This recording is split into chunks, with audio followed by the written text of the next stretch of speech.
Him. Yeah. It's Orko. Okay. I got this one because it had She-Ra on it as well, and I bloody love She-Ra. But I think if I went around in a She-Ra t-shirt, people would just think I was a twat. So I thought if I go for one with both, I'll be happy. Not like this. Not like this one. I want people to think I'm a specific type of twat. Okay. So we won't be using much of that one, hopefully. No, my worst that's side. for extreme desperation in the edit, I think, just as an alternative option. It's an insurance policy. Okay, so let's sync that up. 3, 2, 1. Oh, it's a girly clap. 3, 2, 1. Better. Thank you. That's going to make my life so much easier. It's when I forget to do it that it's pain. I've been there. Right, okay, guys, in your own time. So if you just want to read that first, and then we'll use that for the narration, then we'll do... So will I be on camera while I'm reading? No, this is just purely... Because now I can see it. Yeah, well, that's what I'm thinking. So you want the introduction or what? Or just everything? Those 3 paragraphs, I'll just basically, read it, yeah. and then I'm going to... Everything that's not redacted. Notes for new writers. Introduction. Before you send in your Doctor Who script, please consider these facts. It is almost impossible for an untried writer to sell a script to any television series.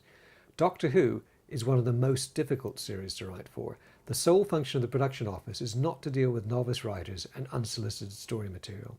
This could easily become a full-time job, and of course the only real full-time job is putting Doctor Who on your screens. Please understand this. Unsolicited scripts will be considered and you will get a response, but if the response is negative, accept that. Don't resubmit reject. Yeah, you can tell throughout this whole thing how angry I was when I wrote it. Because, this is the stuff that I faced when I came and joined the show. Anyway, back on script. But if the response is negative, accept that. Don't resubmit rejected scripts or write back asking for detailed explanations of why your work isn't suitable, because it was probably rubbish. That's not in there. Scripts versus storylines. In the past... What you do, sorry. Can you just redo that last line again? Yes.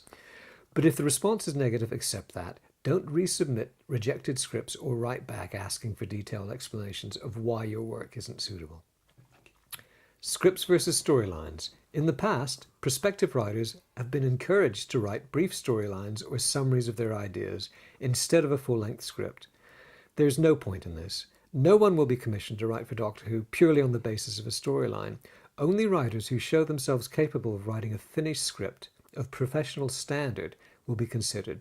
If you submit a storyline alone, you are guaranteeing that you will be rejected. A storyline is only useful if it is submitted in conjunction with a complete script for one episode. Don't send more than one script, even if you have written an entire story. If your first episode shows promise, we'll certainly ask to see the rest. Budgetary considerations. You should take financial considerations into account if you want to write a workable script. A Doctor Who story should involve the use of about 8 to 10 sets, and about a quarter of the total story can be shot on location. Special effects are obviously expensive. Don't blow your entire budget on the first scene. This is really good stuff. And I remember when... the only thing you wrote for Doctor when John Nathan Turner read it, he was really pleased. He told it like it was. Have you read the other script editors' You've guides? sent them to me at some point, and I might have looked through them because they make a fascinating collection of cries of desperation. The Douglas Adams ones I particularly like because he spent most of his time writing those than he has writing his scripts. So, right, I've got no preamble for this, so we're just going to shoot straight into it. Yes. And to kick off, we're going to be going back to 87 and 86. I'm going to go now. Bye. I'm going to get a glass of water. Does anybody else want one? I'm all right, thank you. Yeah, actually, no, I will. Thank you. You don't want tea, but suddenly you want a glass of fucking... Now that you know the water is on offer. Yeah. It's got nothing to do with the quality of the cup of tea you just made. Well, it's in a really nice mug with pelicans on it. I don't see what you could possibly fucking object to. Pelicans? Pelicans. You might wonder what I'm doing. I'm looking in the fridge for a lemon so I can slice the lemon so Matt gets a slice of lemon so he doesn't bitch when I've got a slice of lemon and he doesn't. I feel like have somebody's avoiding an interview. Well, somebody doesn't want to be in the 80s. Yeah, and it's you, I would say, on the basis I of... miss the 80s so much. Because... The films were better. I kind of still like the music. More pubic hair. Don't forget that. Well, no, less for me. I was only 10. No, I didn't mean on you, mate. I meant on those... Have you heard that line in Californication where Hank's talking to a girl and he's saying, "I like pubic hair down there." He said, "It reminds me I'm fucking an adult." Well, that's so true, isn't it? It's so Thank you. very true. We'll keep that in. Yeah, this is all usable. These will be the extras. I hope Richard noticed how I didn't leave this on the chair and drop it Oh, you like did, last no? time. Perfect. Like an old pro. That's the only reason you got up for the water, wasn't it? I've still got a bigger piece of lemon than you. I've got a lemon nipple. Oh, no, I'll never be able to think of anything else. Lemon nipples. I'm going to wait for that plane. Thank God. Anything to postpone the evil day. Isn't it quite? No, but there will be a lot of those, so I don't know what you want to do about them. If you could, I think your chair's just moved ever so slightly. Yes, it has. So, like, more like that? Go a little more that way. There you go. Perfect. Yeah. Lovely. Does that feel natural? Nothing about this feels... No, it feels fine. If I move across a little bit, would that help you so you're not Yeah. turning your head? Yeah. Or do you need him turning his head? I I want- need you to. I- You're Turning my facing this head- way, really, don't you? Three-quarter profile, three-quarter profile, three-quarter profile. That's fine. Just want to make it a little bit more cut because you look a bit. Oh, I've got a lead and I need these. But these aren't on shot anymore, are they? No. So I might just be able to get away with this. You can put your mic on the table too, buddy. Yeah, good point. It's a paperweight. It's a twofer. Yay! I'd stick that, actually, put it on the floor, just in case, just to be on the safe side. Just. It's going to end up there eventually. They don't like being. One beat around the bush. They don't like being dropped, do they? It all comes back to bushes, doesn't it? Yay! Right, okay. Perfect. Hello. Hello. So we're going to go back to 1987 and the general. I'm doing the arithmetic in my head. That's my first year, was it? Is that when I joined? Was it 87? You joined in 87, yeah. Now this was a time when fucking plane. Are you picking the planes up? You won't pick them up. No. There'll be a slight rumble, but If you try and work around them, it ain't Yeah, I gonna know. work. I've been down this path before. I want to get an idea of science fiction as it stood in 1987. Ah, good question. Do you remember any of the science fiction films that were out in 1987? Okay, as a bit of background, when I was growing up, and I went to the library with my mum. The first time I went to the library, I remember pulling down a book which I believe was Half the Space It Will Travel by Robert A. Heinlein. I loved science fiction, and all the while I was growing up, I was a real devotee. And Ray Bradbury, Isaac Asimov, Arthur C. Clarke, Heinlein was great. Lester Del Rey, Murray Leinster, loved all that stuff. I subscribed to Galaxy. No, I'm telling you, I subscribed to the magazine Fantasy and Science Fiction, but I also read Galaxy and Analog, all those magazines. And around about the time I was 15 or 16, my taste broadened, and I still liked a bit of science fiction, but mostly I read mainstream stuff, literature, that subgenre, and crime fiction. So by the time I was on Doctor Who, I wasn't a science fiction fan anymore, but I still loved science fiction in the movies. So you're asking what movies were current. Well, Blade Runner was well in the past, but I remember Aliens couldn't have been that long ago because it was still very much in my head. So I suppose at the time I was working on Doctor Who, I believe that Total Recall came out. It was 1990. Right, so just afterwards. Yeah. Yeah. But I did love science fiction on the big screen, so I would have been fairly well up on the movies. Maybe you can tell me what was on. I have actually looked into this because I'm interested to see what science fiction was doing at that time, because it's a difficult genre. There wasn't a lot of science fiction on TV at all. No, and what was on TV wasn't very good. Well, that is part of the problem. Films, slightly better. You had Predator in 1987. Oh, I loved Predator, yeah. RoboCop and Running Man. Ah, yes. But you also had Superman 4, Masters of the Universe, and I'm counting Mannequin as science fiction. Well, I wouldn't count any of those, but Predator was great, and RoboCop was very interesting because I remember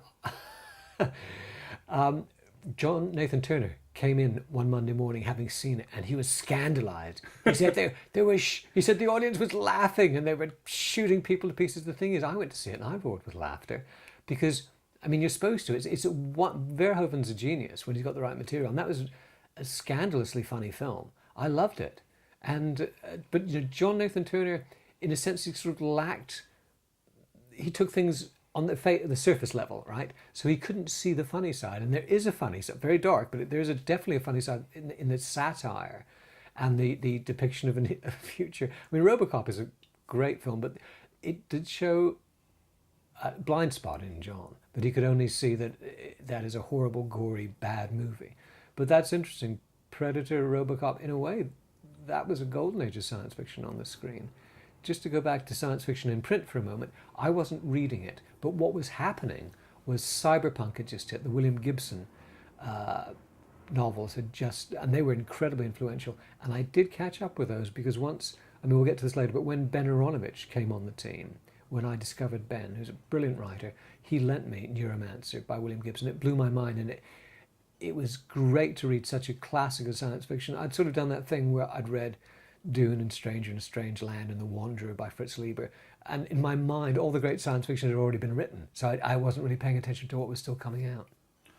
Were you familiar with science fiction on the TV at the time? Was there anything you can remember that was on around the same time as you taking over Doctor Who? I remember Star Cops, which was, despite the title, it was very mundane. It's like they were sort of floating around in zero gravity, and I think a guy had an automatic pistol. It was just, without trying to make a pun, it did seem way too down to earth to me. I don't know if I watched even an entire episode, but my impression was that they'd got it wrong. So, I mean, maybe they didn't. So it's a bit unfair to judge, but I didn't like what I saw of it. And in terms of, I don't know how well you remember it, but in terms of the visuals and the special effects and how it looked, was that in your mind when you got the Doctor Who job? Do you think to yourself, okay, well, I've seen Star Cops, that's what they're doing at the moment. Is this what I'm going to have to do? Star Cops was attempting a kind of more towards a documentary realism, like if you were up in the space shuttle kind of realism, which had no bearing on Doctor Who, which is way more fantastical. I mean, we were more like a science fiction comic than a science fiction TV show, in the sense that we'd go to weird alien planets and people would walk around in terrible costumes.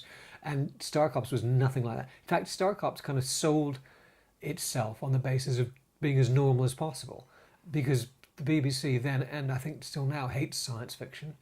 They just don't like genre stuff because they consider it discreditable in some sense. And so Star Cops was like, let's make science fiction, but make it as un-science fiction as possible, which is a valid thing to do. I just wasn't grabbed by it. But to go back to science fiction comics, those I was reading because a friend had lent me his entire collection of 2000 ADs, which was a pretty damn complete collection. And I remember working my way through them, and the thing that jumped off the page was how great Alan Moore was. And so I had a good grounding in Fleetway, which was the Judge Dredd comics, that kind of science fiction, but more importantly, in the sort of stuff that Alan Moore wrote. So Halo Jones was tremendously in my mind. Later on, Watchmen was coming out while I was doing Doctor Who, and before I joined Doctor Who, Alan Moore's run on Swamp Thing had already reached its peak. So when I came in, what I had in my head was Swamp Thing and Halo Jones, the Alan Moore years. And then while I was doing Doctor Who, Watchmen came along, which was mind-blowingly good.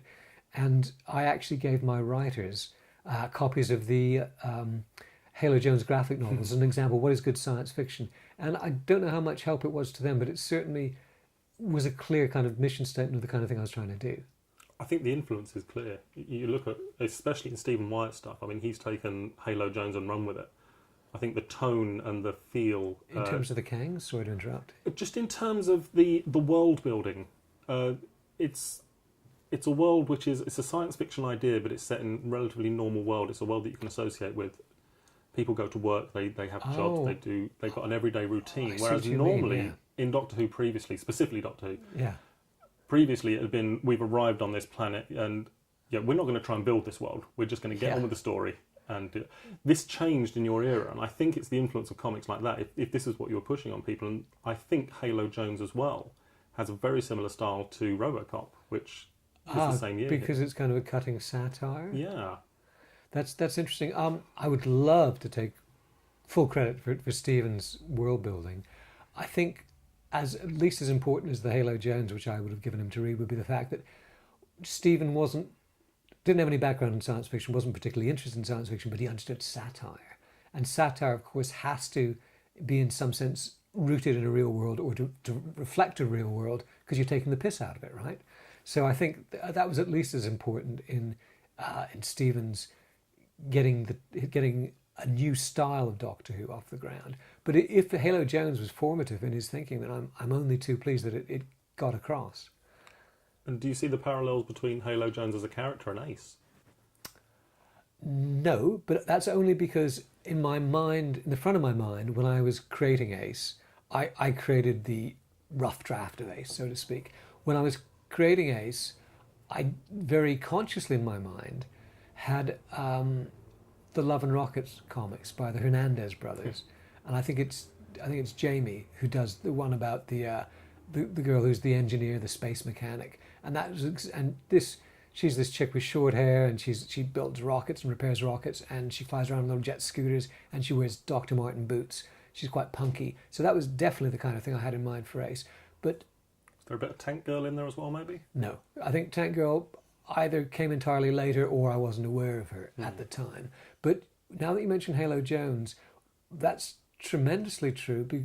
Once we start turning Ace into a real character, which was due initially to the brilliance of Ian Briggs. I mean, he took what was a very two-dimensional character that I'd created and turned it into a real character. But thanks to writers like Ian and Rona Munro and Ben and Mark Platt, that character sort of came to life and had a poignancy, which Halo Jones absolutely does. I mean, Alan Moore is a brilliant writer, and there's sequences like, there's a scene, beautifully done scene in Halo Jones where Halo's female friend is having a conversation with her, and the friend is trying to tell Halo that she loves her and fancies her, and wants to sleep with her, and Halo just doesn't get it, and it's beautifully done, and that reality and that sort of emotional pinch that you get from that, you do eventually get from Ace. So it may not be there may well be a connection there that Halo Jones' DNA contributed to that growing sense of reality, but the primary thing was that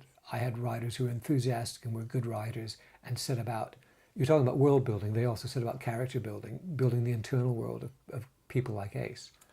The character building is an interesting one, because this is something that didn't really come up in Doctor Who very much, especially for Doctor and Companion. Certainly in maybe the 3 years prior to you joining. And you've got this situation where you did join, and I want to go back a little bit here to 1986 and just skip these influences just for a second. To Eric Saywood's era. Yes. Yeah, Eric was the script editor before me. Now, you joined in 1987. Right. Were you aware of the troubles there had been behind the scenes before you were even up for the job? Or No. I only once I was in harness, once I had my feet under the desk to become aware of anything. But the first inklings, I was now sitting in Eric's chair, literally. I had his office, I had his chair, I had his desk. And when I moved into his office, this is all very exciting. I was delighted to have the job, and it was scary and it was exciting, and I was really up for it. And the first inkling I had about strange doings was when I sat down, I couldn't open my desk drawer. And on closer inspection, the reason I couldn't open the desk drawer is somebody had turned the key in the lock and snapped it off, right? So in those days, the BBC had an itinerant carpenter, and his name was, I believe, Mr. Mystery, spelled Mistry. He was a guy from the subcontinent, very nice gentleman. So you made an appointment for Mr. Mystery to come around and repair your desk. And so I don't know how he jimmied it open, but he got the drawer open. And inside was rolling around a wine glass with a dried red wine stain in it and some script pages on which were written the words leprosy. So I later worked out that this must have been a Tenko script, which is lying in the drawer for some reason. But so my vision of what had happened, which I think is probably fairly accurate, is that as his closing gesture before leaving, Eric Saywood, my predecessor, had finished his glass of red wine, chucked it in the desk drawer, shut the desk drawer, slammed it shut, snapped the key off it, and walked out the door in kind of take this job and shove it mode. And that kind of gives it a very accurate picture of what happened at the end. And at some point, not just through this, but through people love to tell you things, especially if they're bad things. So I think I'd heard whispers about this. And at some point I asked John what happened. And he gave me this very kind of suspicious stare, like, why do you ask kind of thing. And I said, well, it's just, I just want to know. I want to, And I can't remember exactly what he said, but it was something like, we had a falling out.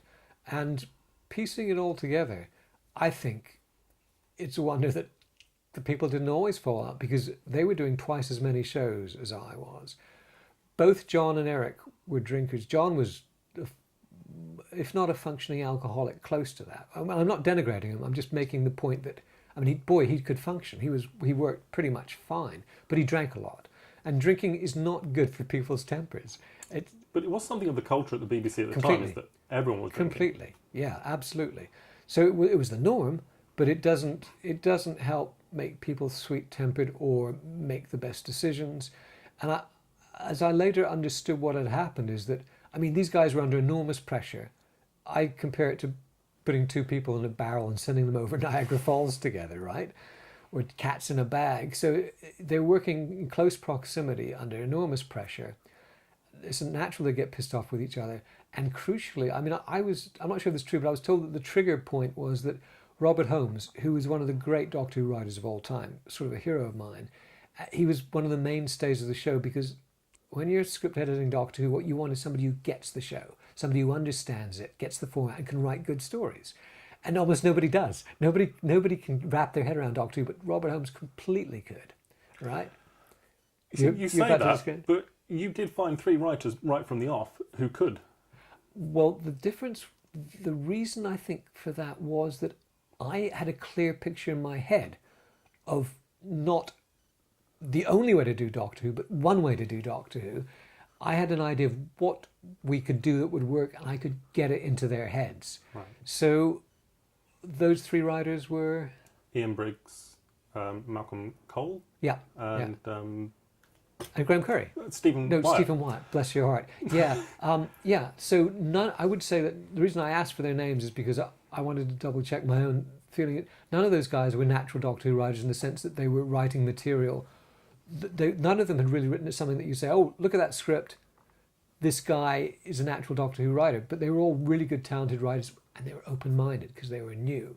They weren't sort of barnacle-encrusted old pros who didn't want to hear from you, didn't want your input. They just wanted to do their own thing. These guys were open to that. So the crucial thing was that they were talented, that they were fresh and had open minds, and that I had something I could impose on those open minds, that I had a vision of what we could do. So just to get back to Robert Holmes, who was a natural, I think, for Doctor Who. I mean, not all his Doctor Who was great, but it was all the right kind of stuff. It was the right kind of weird science fiction fantasy. Robert Holmes had died, and I got the impression, I mean, the story I got told, which may or may not be true, is that Eric Saywood felt really bad about Robert Holmes' death because he felt like they were working him up, like working him hard right up to the last minute, and he'd sort of dropped in his tracks, and that he blamed John for that. Now, none of that might be true, but that was sort of what I had heard. Yeah, I mean, it certainly contributed. So there is some truth to that. Yeah, there is. Things came more to a head. I mean, basically what happened with the last episode, they did Trial of a Time Lord this season, and the last 2 episodes were supposed to wrap it up. Now, really, it was a disaster from birth. It was never going to work. It's conceptually, I mean, it's just a terrible idea. Yeah, absolutely. Nobody ever has debated that, I don't think. But equally, no one's ever taken the blame for it. Eric walked out before writing the last 2 episodes. Robert Holmes was meant to write the last 2 episodes. Oh, so it really was on call to the end, right? But took his script with him when he fell out with John. Right. So that was when Pip and Jane Baker got brought in, and they had to write a script basically using the locations and the costumes and everything that had already been made for this, and just do their own thing and try and round it off. Now, you say that as though that's an incredibly difficult thing to do. As a writer, I would love for somebody to say, this is what we got, make use of it, because then the worst thing facing any writer is a blank sheet of paper or a blank screen. As soon as you say you've got these constraints, you think, and ideas begin to flow because you know what the limits you've got to work within. But none of which is to take away from them for having stepped into the breach, Pip and Jane, and come up with something. Yeah. Not something I would have loved. Do still have to round up 12 weeks worth of story as well with this whole trial thing, which no one really knew how it was going to end. But just to clarify, Robert Holmes was going to write the last 2. He died, and then Eric was going to write the last 2. Is that the way it went? Eric wrote the script, yeah, and John and I'm trying to think who the controller was at the time, but they both... Was it Jonathan Powell? It may well have been. Yeah. They both made notes on this script, and Eric was not happy about the notes that he had on the script. So it wasn't just John Nathan Turner's input that was... Yeah, but I think he took it more personally from John because they'd already discussed it. The ending that they'd had in mind right from the beginning was a cliffhanger. Right. The Doctor and the Valiard spinning into space and fading to black, and you don't know how it's going to resolve. And then John had a last-minute panic and thought they could cancel the show if we do this. Oh, So yeah. changed the ending and had them go off happy ever after, and Eric wasn't happy about that. But you I could think that was could end the show on that too. You could terminate the series on that is equally easily. I think both arguments are valid on this one, Yeah. and it's a season that, was, as you say, right from the off, it was a bad idea, so it's never going to end well. You also said nobody's taking the blame for it. It sounds to me like a John Nathan Turner idea for two reasons. Sorry to interrupt, but number one, he was paranoid. I often say that he was paranoid as the next man if the next man was Joseph Stalin. But on the other hand, John did have reason to be paranoid because everybody was against him. Well, they were. And actually, this atmosphere is something I wanted to talk about because this was kicking off just before you joined, and it was really coming to a head for especially the first year you were there. Yeah. Did you know what about Eric's interview that he'd done with Starburst magazine? No, but I gather that it was some kind of attack on John. It pretty much was, yeah. I have a couple of quotes if you're interested. Yeah, please fire away. Well, I'd just like to interrupt here and say I think Eric's a very talented man, and Yes. I like him a great deal. I think he was in an impossible position. I think, like John, he stayed too long. Yeah. And after the cancellation the previous year, they really should have just both gone and given it up. But Yeah, fresh talent was required. But yeah, so again, the show would have been cancelled if they'd have done that. It would never. They wouldn't have carried it on. maybe not. But yeah, Eric says, this was in '86, I was getting very fed up with the way Doctor Who was being run, largely by John Nathan Turner. His attitude and his lack of insight into what makes a television series like Doctor Who work. This had been going on for a couple of years, and after being cancelled and coming back almost in the same manner as we were before, the same sort of pantomimish aspects that I so despised about the show, I just don't think I just think it isn't worth it.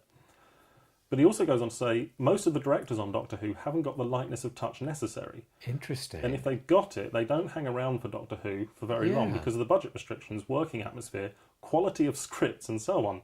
The show isn't but that he's enticing. responsible for the scripts. This is part of the problem here, is that he has many good arguments, Yeah. but the quality of the scripts one is an issue. And he said the show isn't that enticing to a rising director. Yeah. Now, the director thing is something I'd never thought about before, but it's entirely true. It was very difficult to get somebody who could do a good job on Who. The best director we had was Alan Waring by a country mile. And other people could do some things well and other things not well. So it's very true. And he's completely right about John and the pantomime thing. That's all true. And John, I don't know the exact words Eric uses then, but it was equivalent to John has blind spots, which I thought was entirely true too. So going back just quickly to the trial, it is a classic paranoid thing, like I'm on trial. Yeah. So that sounds like John, and also it's a big concept, right? He loved these kind of big, high concept things, ideas that just weren't great ideas. And it's like, oh, we can have him on trial, and it can be the entire series. It's a big idea, and it's really a bad idea, but it sounds to me like that might well have come from John. In which case, so he's to blame for his own disaster, but also nobody would have really been able to question it. I actually think it was a joint decision between him, Eric, and Robert Holmes. You see, when you talk about Robert Holmes, going back to him, he could have found ways to make this work, because in my mind, Robert Holmes' trial would have been in a very kind of shadowy cloisters of the court. There'd be lots of backstabbing. There'd be lots of barristers, clerks working away in a kind of Mervyn Peake pile of documents. It has a cobwebbed creepiness, which was absolutely nothing like what exactly happened on screen. So when you mention Robert Holmes in the same breath as the concept for Trial of the Time Lord, that's the first time in my life when I've ever been able to see any potential and merit in the idea. The curious thing with that is that Eric had writers lined up for this. He wanted 3 lots of writers for it, and almost all of them dropped out. Do we know who they were? Shelved. David... And if we do know who they were, will that mean anything to us? Well, they were all tried and tested writers. They'd been writing for a while. In fact, some maybe had been writing too long. So whereas Eric did find new writers for Doctor Who, he didn't find young writers. He found writers, and I think it's not unfair to say writers who were looking for work for a while. So the difference is, now we're jumping forward a little bit here, but you had 3 new writers. You socialised, you had script meetings. They all talked to each other, didn't they? In fact, it was a little bit like, I don't want to overstate this, but it was a little bit like the American system where you have a writer's room, people sit around a table, they all talk to each other, and you have whiteboards, and you plan everything, and it's done properly. I mean, American television writing for popular drama series is so much superior to the British model that it's just a joke. I didn't know any of this at the time. I just knew that it made my job easier and made for better scripts if everybody was in communication with each other. And also I liked it. It was a collegial atmosphere. I liked all these writers. We liked each other. We hung out. We'd go to lunch. It was way more fun, and it really fed in to the show and improved the scripts, I think. So it was a totally different model from the previous models. It definitely makes a difference. It shows as well in the finished product. And where it really shows, and this is what we were talking about earlier, is characterization, certainly in Doctor and Companion, because all of them are on the same page. They're all taking a fair share of developing Ace, whereas, and we're not going to talk about Mel here because that was something you were kind of stuck with, really. Yeah, it's a yeah, character but she was useful in an object lesson in what not to do, and I'm not being cruel, but it showed me I wanted to do the opposite of that, a less passive. I've always said that it's a fighter, not a screamer, is what I wanted. And that's no denigration at all to Bonnie Langford, who never gave less than 100%, sometimes more. But as with everything on the era preceding mine, done properly, the Mel character could have been good, but it wasn't done right. I mean, she was supposed to be a computer scientist, right? And she just came across as a girl who screamed a lot in some rather colourful frocks. Yeah. Big Finish have developed her really well. They did Yeah. some really good plays with her and proved that you can write around her if you try, but the damage was already done for you. You couldn't just suddenly change her character overnight. Yeah. So, yeah, I can see what the problem is. With Ace, you've got 3, 4, 5 writers in total. They're all talking to each other. They know each other. They know what the other one's going to be writing. So when it comes to it, you've actually for the first time got a companion who has a full character. And Matt, this touches on what you were just saying about the difference between my writers and the writers that Eric was using. My writers also cared. Yes. Maybe because they were new. Maybe if they'd become old hardened pros, they wouldn't have cared as much. But certainly at that stage in their career, they did care. And you see that the reason Eric would have chosen those writers who were experienced TV writers who hadn't had jobs for a while is the watchword, the absolute rule in those days was you don't want a beginner because the beginner's really hard work. They don't know the ropes. You want an old seasoned pro. But the trouble is those old seasoned pros weren't not natural Doctor Who writers. They couldn't wrap their head around the format. So you've got every bit as much problem with a very experienced pro who's not a natural in Doctor Who as you would bringing on a brand new writer. I think the difference might be that my problems were at the beginning, helping them learn how to write scripts and learn their footing as professional TV script writers. But once they get it, it gets easier and easier. Whereas you don't have that learning curve with the old hardened pros, but when they deliver their script, which they'll dash off in a very professional manner, you've got a script that just doesn't work. So your problems are all at the back end. So you've still got at least as much difficulty, I'd say, with the kind of people that Eric was compelled to work with. But you're dealing with their 3 learning curves. Your learning curve's steeper because you're in as a script editor with no previous script editor experience. So. Yeah, but I had eyes in my head. I've been watching television all my life. I'd read scripts. I'd written scripts. I knew what scripts were, and I knew what science fiction was. I knew what good science fiction was, and I had an inkling of the kind of science fiction that would work on Doctor Who, because Doctor Who science fiction isn't like other science fiction. It's a particular wacky flavour of it.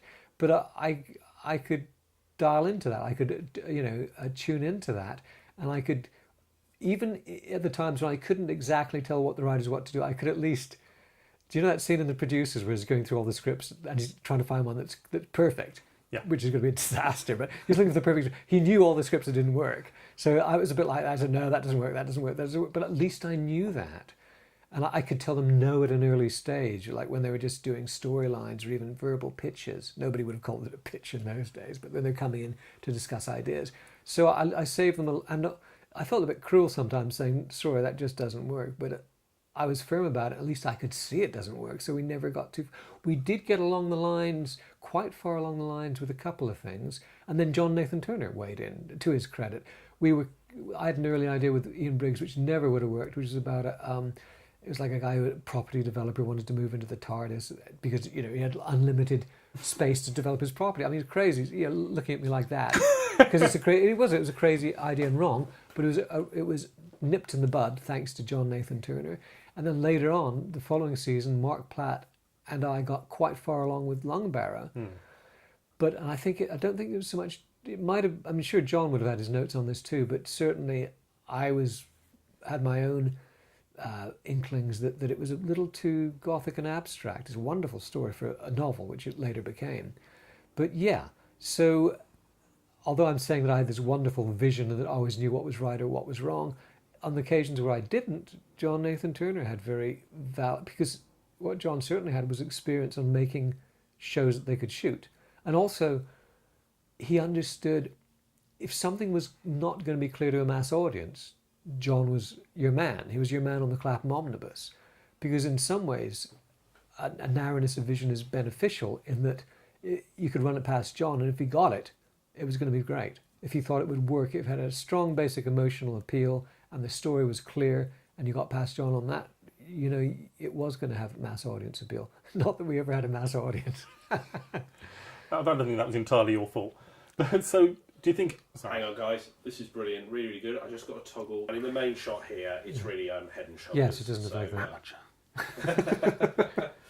Lovely. Okay, hang on now. 3, 2, 1. Go for it. No clap joke for once. Does nobody know that the clap's gonorrhea? Nobody knows that No, anymore? that's normal. Oh, that's good. It just feels like the shittest round of applause. Yes, yeah. Is that the best encouragement you can give us? Worse than no one. It's just one person. It's the sound of one hand clapping. Right. We skipped ahead, so we're on the last page. Oh my God. Yeah. I want to quickly talk about Silver Nemesis Yes. and the production itself, which was stressful. Do you know the expression a curate's egg? Yes. And a curate's egg is something that has really good parts and really bad parts. So that's what Silver Nemesis is. Was the production made more difficult by being shadowed by this documentary team that were over? No, because I can't even remember that they were there. So clearly Well, not. you hid. Oh, that would be me, yeah, because I wouldn't appear on camera. Yeah, Yeah. so that's probably why they're not You're in my there brain. briefly. You're in some of the rehearsal footage, Yeah. chatting with Kevin at the back. So. Well, the answer to that is no. I mean, it was always such a stress production that wouldn't have added to our burden, I would say. Were you usually at the rehearsals? Yeah. And Well, yes, and I was always there for read-throughs, right. but not for the entire rehearsal process because you just couldn't be. I mean, that would be the director and the actors, and I'd be back at my superhero lair in Shepherd's Bush working on the scripts. And what about the recordings? Because I know you went to quite a few locations, quite a few of the recordings. Yeah, the location... In the early days, I'd always go on location because it was exciting, glamorous and novel. And later on, less so, mostly because I was too busy. But it's fun being on location. It's exciting. So whenever I could, I would. Because it's sort of like the best blend of vacation and work together. I really used to love that. Cool. But I'm going to skip that Silver Nemesis thing. You've got 8 hours of Silver Nemesis. Yeah, well, I'm just thinking in terms of time here. You were working constantly, so you'd got a second year... Were you on 1 year contract at a time, or...? I can't remember how the contracts were structured. All I remember is that I was guest staff, which means I was freelance, which meant I had no job security, but I got paid PAYE, so that was... Right. They might have been on a weekly contract for all I know. At this stage, how far ahead were you thinking in terms of how long you'd be doing Doctor Who for? Were you getting itchy feet, or...? During my second season? Yeah. No, but by the third season, yes, just because because it was shaping towards an end, because I was getting a little bit fed up because it was very hard work and a little bit thankless, I suppose. And also, I felt that I'd done quite a lot and that I could have moved on to something else. So towards the end of my third season, I certainly would have been thinking those terms. And the second season, absolutely not, because I was just beginning to enjoy the fact that we were getting it right and that I got wonderful writers on. I was now working with Graham Curry on a story, and I just discovered Ben Aronovich, and I would have met Rona Munro by now. So all these goodies, Mark Platt, all these goodies were sort of in the offing for me. Nice. Had you had any other offers to move on, or were there opportunities nearby that you? I did get offers towards the end of my tenure on Doctor Who. I was offered Casualty, which I did, and I was also offered a job up in Scotland. I think it was BBC Glasgow, and I met the chaps up there, and they were very nice. And I often wonder, in a sliding doors kind of way, what it would have happened if I'd taken that job, because it couldn't have been worse than Casualty. So I had it, and I'd been going to interviews with people. Yeah, my agent had set stuff up. Like I went to Euston Films, where I had a wild interview with these guys who were going to replace Minder with a show called Capital City. I don't want to get into a whole thing, but it was all, they were going to take a show and replace it with something completely different. It was insane. So I had an interview, but Euston Films used to be the greatest British TV producer at one time. So I would have loved to work there, but by the time I was being interviewed, I'd been interviewed by a bunch of the lunatics had taken over the asylum, and I also had an interview with one of the great female British producers, and she had worked at Euston Films. I'm trying to remember what her Verity name was. Lambert, presumably. Wasn't Verity. Okay. Who could it have been? I had an interview with her too. Yeah. She was and she was a top-notch producer. So I'd been putting myself about a bit. So I'd always been in my mind that I could move on to greater things, but during the middle of my second season, that would have been probably very low on my radar. Had John had any suggestions of, have you considered? Yeah, they were constantly offering John other stuff. No, I mean, had he given you any kind of career advice? Because obviously he was in a position where he couldn't get off Doctor Who. Well, he could get off Doctor Who. He had many the opportunity to jump ship, and he didn't, and that was one of his big mistakes. Like, there's a famous occasion on which they offered him Bergerac, which would have been great. I would have loved to have done, it would have been a good fit for John. I would have loved to work on it. It was another hit show. It was a police thriller series, and I would have loved to do it. And he turned it down. He turned it down in the most brutal terms. But later on, somebody said, "Oh no, we would never have offered John Nathan Turner Bergerac." But yet I remember him coming down quite angry from having seen, it probably wasn't Jonathan Powell, it was probably Colin Richards, some name like that at that point. There's some subsequent head of drama, and he was angry that they'd offered him Bergerac. And I don't see any universe in which John would have gone upstairs, had a meeting, come down and pretended that he'd been offered Bergerac and rejected it angrily. It just doesn't make sense. So yeah, he turned that down, and we actively worked on, so we would have worked together. We were you're asking about whether John gave me career advice or suggestions. He would have wanted to work with me, and I would have been happy to work with John again. And indeed, John did begin to develop an exit strategy because he had found a series of books by a guy called Derek Tanguy, and I think that their titles like A Gull on the Roof, and they're very gentle sort of tales of life in Cornwall, going back to the land.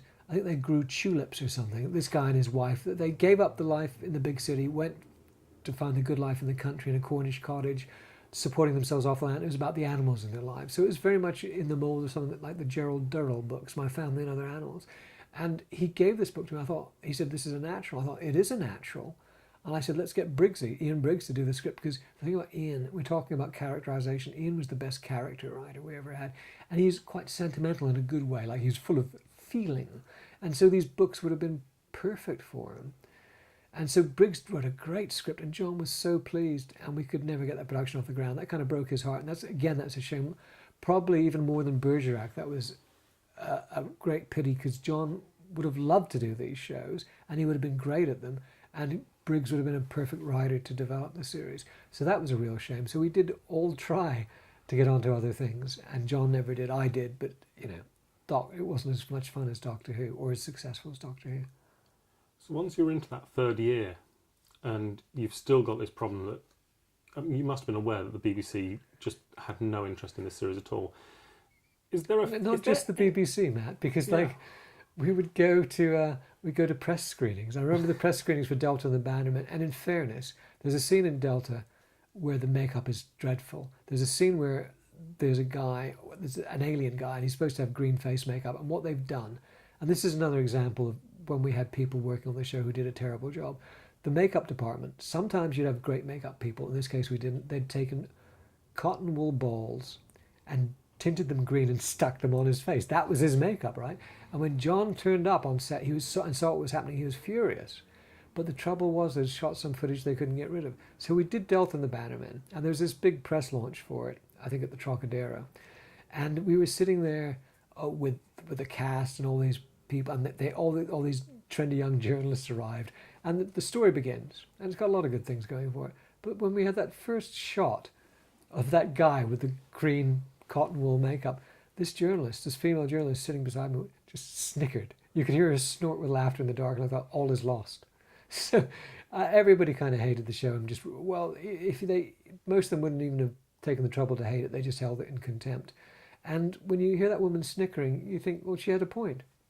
But you see, in her mind, Doctor Who was the show that was full of crappy special effects and was stupid and silly. And the worst thing that happened is that we were often way better than that. But even when we were making a story that was better than that, somebody would let us down. Somebody in the production would let us down, and we would appear to be the kind of show with, sets that wobble and crappy corridors and stuff. They would take us back to the cliche that we were trying to escape. So that's a shame. How did that affect morale on production? Because Oh no, never. Because it's the funny thing. If the world's completely against you, you're united amongst yourselves, aren't you? You have to be. So I'd say morale was always damn high because we were doing a really difficult job, and we were often stressed to the limit. But you never had kind of existential despair, because it was more a case of like, we've got to do this, we've got to get this shot, we're going to lose the light, we've got to reset the effects, we've got to do it. No, and especially in my little area, which was, I was hanging out with the writers, I was hanging out with the guys who did the music, the composers, people like Dominic Glynn and Mark Ayres and Kev McCulloch, and I was hanging out with the special effects team, people like Mike Tucker and Lindsay McGowan, and they loved it. And they wanted to do a great job. So I was hanging out with the people who adored the show. And we kind of, I don't say we welcomed the hardship, but it didn't slow us down. It certainly didn't spoil our morale to any degree. And does that carry on right the way through to the third year? Or was it at any point where it just hangs on you, or do you just still enjoy it? We were doing great stuff. But, you do a show as brilliant as Survival, which is this wonderful script. And for once we had a terrific director in the shape of Alan Waring. And it's also good. And then you have the cheetah people who just don't work. I don't see the problem with the cheetah people. The problem with the cheetah people is that they're not feral and predatory. They're cuddly. They're you could call them the teddy bear people, and it would still apply. But we're looking at the BBC here. There was two extremes, that you'd either get that or you'd get Cats the musical and leotards. Well, I do kind of feel it's like Cats. No, what you needed for that was you needed exactly the kind, and I've said this before, exactly the kind of makeup we had on Mags in The Greatest Show in the Galaxy. You want contact lenses, fangs and claws, and you would scare the shit out of people. Because even today, that sequence where Jessica Martin as Mags transforms into a werewolf in The Greatest Show, it's wonderful. That's what they should have been like. Or even like the girl humivores, in Curse of Fenric. You wanted them totally humanoid. And we had this discussion with John, and I tried to get John to go for it. He said, no, we need proper monsters and proper monster outfits. And if you want to see what is wrong with the cheetah people, and I'm delighted that you like them, I hope everybody does, look at their paws. I mean, these aren't scary, taloned, feral paws. They're big, cute pads like a big pussycat. It just totally spoiled it for me. But if it didn't spoil it for everyone, that's great. But from my point of view, we were always doing this thing like we'd have a wonderful show and then there'd be some fatal flaw in it.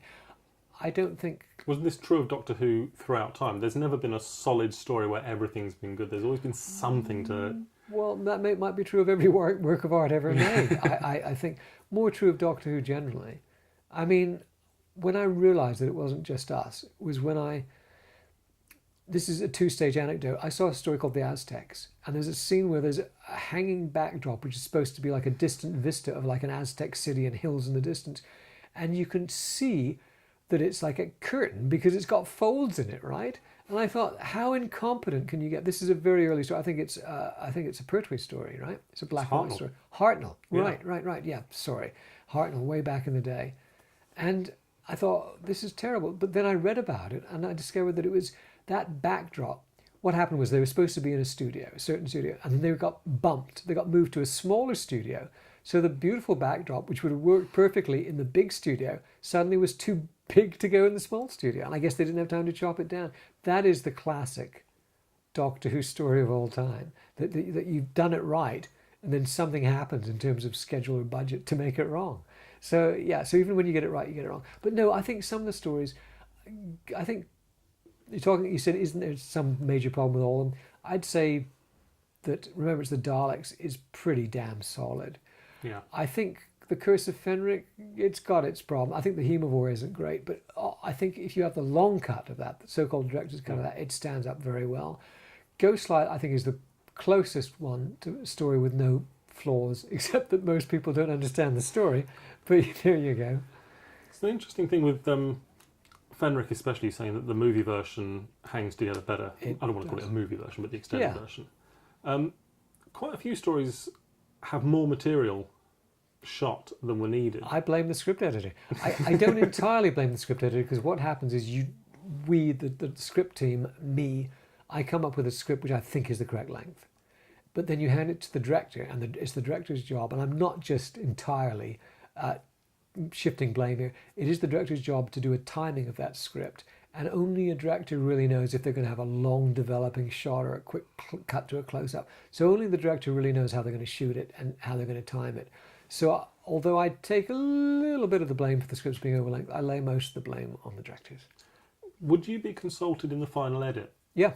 So when they're cutting down episodes, John would often say, come on, we got the edit. And he'd sit there and he'd say, look, it's way too long. And he used to click his fingers like that and say, we're out here and in there. It's like magic. But I'm not making fun, because he was great. He was right about these things. And the worst example of this, and in some ways the best too, was when Ben wrote a script called Battlefield.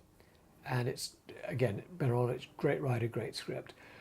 But there was a sequence in it which called for the Doctor to condemn nuclear weapons. Now, the thing is, Ben grew up in a household which was a radical household in which the campaign for nuclear disarmament was just, people were always banging on about how evil nuclear weapons were. And Ben was just so bored with this rhetoric, he literally couldn't write the speech. So I thought, I'll write the speech. I'll write this, because call me foolish, call me sentimental, I don't think we should blow the world apart with nuclear weapons, right? So I felt strongly about this. So I wrote this anti-nuke speech where the Doctor condemns the nuclear. He says something like, they have the sent to the graveyard, and I wrote this, and it's a brilliant speech. And I showed it to Ben, and Ben said, oh, it's a good speech, but isn't it a bit long? I said, no, it's fine. We're not going to cut a word of it. Now, you have to remember that if anybody else had delivered a long speech, I would have cut it ruthlessly. But no, these were my words. And I showed it to John. He said, oh, it's magnificent, darling, but isn't it just a bit too long? No! And so, the director gets it. He says, oh, can we bring it? I know, we're not ready to. So the speech is not too long. And then I saw it when they filmed it, and they showed me the cut. And I thought, oh, this speech is too long. Boy, this speech is too long. But you see, John, that was where he came into his own. We cut around, we cut to the reaction shot, and they sliced it down. But what a great lesson that was for me, because as I say, if anybody else had written a speech that was way too long, I would have seen it and I wouldn't have let them. But because it's my own words, I had a blind spot. I couldn't see that. And ever since then, I've been ruthless with my own material. It was such a great lesson for me. Oh, what a great speech there. we talked the other night actually about Happiness Patrol and another great story. A deleted scene or two deleted scenes from that, which actually seriously affect a performance. Yes, and when you told me about it, it suddenly flooded back into my memory, and I thought, what a shame, because it's a case about that character being drugged. Yeah. And if you see him being drugged, then his behaviour makes sense. If you cut that, he just appears to be like a dummy. A bad actor. Which is He so looks bored. unfair. Which is so unfair, yeah. Yeah, and the same, another one I noticed, again with Happiness Patrol, is that some characters are cut right back. And the thing, it doesn't really affect her part in the final programme, but as an actress, she must have been livid, which was Susan Q, it was Leslie Dunlop. What a shame. Quite a few scenes that end up on the cutting room floor. Unfortunately, they needed to go because they don't bring anything to the story. And we were over length, I guess. Oh, yeah. I think nearly 12 and a half on that one. So. Yeah, well, that's terrible. And it's particularly heartbreaking, as you say, when it's an actor's performance that suffers, but that goes with the job. Fortunately, what I recall when I think about the Happiness Patrol, for all its flaws, overlit, again, John Asbridge, great set designer. Again, the sets are so badly lit, they look like sets. But it's full of fantastic stuff, particularly the performance of Sheila Hancock as Helen A. Oh, it's wonderful. And the thing I love about that is she's this woman that we hate, based on Margaret Thatcher for some reason. And she's got this evil creature called Fifi, which is like her little Rottweiler, miniature Rottweiler, evil hound type creature. So we hate her and we hate Fifi. But the scene where Fifi dies and she bursts into tears, like she's heartbroken and we're heartbroken, which is the magic of drama. You've got a person you hate mourning the death of a creature you hate, and you just think, oh, the poor things. And that's down to Sheila's performance. She's such a great actress, and Harold Innocent was great in that. I mean, the concept. I've just got to talk briefly about Graham Curry. he had a long, hard struggle to come up with a concept for Doctor Who, but once he came up with one, it was such a strong, simple concept that the Archbishop of Canterbury once mentioned it in a speech. He said, once upon a time there was a Doctor Who story about a planet where it was a crime to be unhappy. And he then went on to expound on something relevant to that, germane to that. But you see what a quick and easy pitch that is. And it's such a great basic Doctor Who story. And as soon as you get those few words, you think, wow, I can begin to imagine a story about a planet where it's a crime to be unhappy. It's such a powerful, profound, simple yet deep concept. And that's thanks to Graham Curry, one of those geniuses that I hired. I'm so proud. You say about the Archbishop of Canterbury referring to it, Happiness Patrol as well, about 10 years ago or so, ended up on Newsnight, and it's never that gone was away. very strange. Well, yeah, the great side of that is that it never goes away. But in this case, what had happened was I was interviewed by a journalist. Well, my agent got in touch with me and said, there's a journalist who wants to speak to you. He's doing an article about Sylvester and he wants some background. Well, it turned out that you never have you heard so many lies in one sentence. So that what this guy rang up and I chatted to him in a rather unguarded fashion. And the headline that came out in a right-wing newspaper was something like, evil communists at the BBC seek to attack Margaret Thatcher through Doctor Who. I'm paraphrasing here, but I'm not wildly off beam. And I got to tell you, it was the strangest thing in the world to have that happen, because that story came out, I think, in the Sunday Telegraph. Anyway, it's certainly a Sunday newspaper. And what happened that Sunday morning was I got up, as I usually do, and I came down and I looked at my emails, as we all do. And these emails started pinging into my inbox saying something like, oh, nice one, mate. and look at you. And I thought, what the hell's going on? I thought, hang on a sec, that Telegraph article, that newspaper article has come out today. So I do something I'd never normally do in my life, which is buy a newspaper. I wandered over the newsagents, which is just a little way from my little house. And I came back with this big Sunday newspaper. And I looked through the arts section. I thought, what are they talking about? They haven't run the feature. It's not there. I looked at all the television pages. There was nothing. That's because it was on page 3 of the news section with big photographs. And you see what they've done is they've managed to piece together an article which suggested that the BBC, because the basic thrust of this, they wanted to attack the BBC and vilify the BBC. And although in the course of this interview, I've repeatedly said nasty things about the BBC hating Doctor Who, that in no way compromises my vision of the BBC as an entirely good thing and something for which I would go to war to protect it. The BBC is this towering, shining, wonderful thing in British culture which must be defended. And of course, a lot of interests are interested in attacking the BBC because it's independent. So when you've got all these papers which are basically representing the view of some evil billionaire somewhere, they hate the fact that the BBC has a lot of resources and that it's completely independent and unbiased. So the knives are out for the BBC. They're always out for the BBC. So that was the entire thrust of this article, was using the Doctor Who as a way of attacking the BBC. And they said a lot of things which were true, which was that Helen A was based on Margaret Thatcher. Absolutely true. They said that Ben Aronovich, one of my writers, came from a family of hardcore communists. Entirely true. I mentioned his anti-nuclear background. But Ben... They're not an unknown family, are they? No, his father was a famous academic and his brother's a famous pundit and broadcaster. But the thing is, Ben, coming from that background, Ben is not that he's right-wing, but he's certainly not communist, because you know how you often react against your upbringing. So I worked with these writers and we were all left-leaning, absolutely, because the way I put it is, when you're growing up under Margaret Thatcher, what other possible option is there? Yeah, so there was elements of truth in it, but it had been pieced, and also famously, they quoted my job interview with John Nathan Turner, and he said, if there's one thing you could do with Doctor Who, what would it be? And I said, overthrow the government. And I slightly misspoke, because what I should have said is bring down the government, because that's what I meant.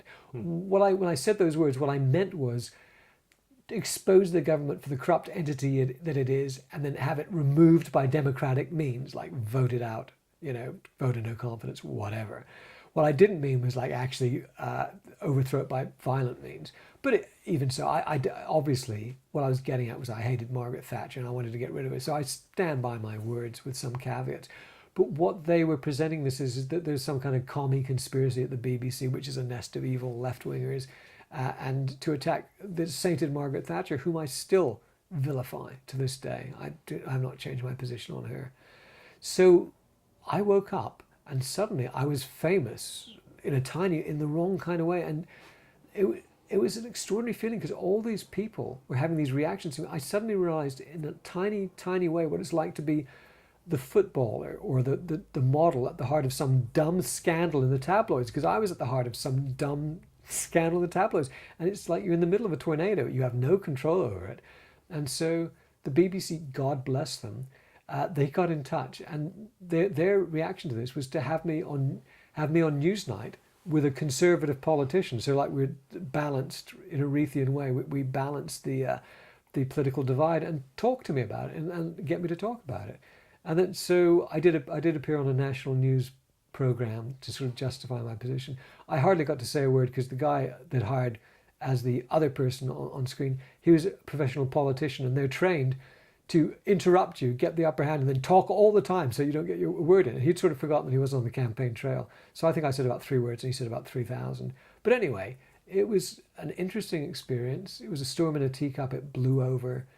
But it was really interesting, and you never want to end up on the wrong side of a tabloid story. That was the main thing I drew from that. Tell me about it. And also, it taught me that I'd much rather do an interview like this live, because although it can be edited and distorted, in my experience, print interviews can misrepresent you so entirely that I'm very, very wary of print interviews from this point on. Nice. Does it surprise you that Doctor Who still hasn't left you? That it still comes back? It did surprise me at one point, which was sort of just before and when it came back on the screen. I sort of thought, whoa, I'm surprised that it's still there. But since it's come back, since it came back and was a hit, it made absolute sense that it remained in my life. And actually, for years, Matt, the only good thing that Doctor Who, because as I said, I was on a freelance contract, so that basically meant I got no royalties for anything I did. And also I didn't write any of the shows. So I didn't have a subsequent income from Doctor Who. I mean, I'd occasionally get paid to do a DVD commentary or something. But there were years and years in which the only good thing about having worked on Doctor Who was that when I went to my local swimming pool for my weekly swim, the guy behind the desk was a Doctor Who fan and he let me in for free. That was the only good and beneficial aspect of it. But that has changed completely now. I mean, I have met so many interesting and nice people who've become friends. You're the exception to the rule, obviously. Realise, yeah. But no, I mean, for instance, you brought my book back into print. I've met people in America who are now firm friends. I don't want to sound like a Pollyanna, but the benefits are far outweigh the bad things about Doctor Who. And I've got to travel. I've got to go to the States. I'm a jazz record nut. So I've been able to collect rare jazz records because of my visits to the States. And there is the Doctor Who community. I'm not deeply involved with it, but I've met some really fine people who've become friends for life. And I really appreciate Doctor Who. I mean, I regret the fact that I haven't got tens of thousands of pounds hammering into my bank account on a regular basis, but setting that aside, it's been great. And the way it's come back, and it's huge. I've gone to the Caribbean thanks to the Doctor Who. You know, I've had love affairs thanks to Doctor Who. I've made friends thanks to Doctor Who. And it's just been a great thing. I mean, what it must be like for people like David Tennant or Russell T Davies, I can't begin to imagine. But it can, actually, for people like David, I imagine it's a bit of it can be a bad thing as well because of the attention. But you don't get that if you're a behind the camera person like me. So I think it's an amazing thing. I'm so delighted, like 50 years on. I did think that after the 50th anniversary it would peak, but it's just kept growing. So it's stupendous. And you know, if I'd worked on a whole bunch of other shows, they'd all be completely forgotten now. No matter how good they were, there might be a Blu-ray of them out there, and I might be an occasional interview with them, but not like there is for Doctor Who. I've never been a fan of Doctor Who, not in a bad way, but just because it's, you know, I'm not a fan type person generally, and it's not exactly my kind of show. But I do have the deepest love and reverence for the show, and I do get quite angry when I feel it's being either mistreated by the powers that be, or I feel that some of the creators are taking it in the wrong kind of direction. So I remain passionate about it, and I think, what a great show. I think That's we're going a to wrap. stop there. I like that. Lovely. Is there anything else at all? We've got. Well, I was, but actually I quite like that as an ending, and I think that's a better ending Don't than... gild the lily. Yeah. In the last 5. Right place. Yep, you're back on your mark.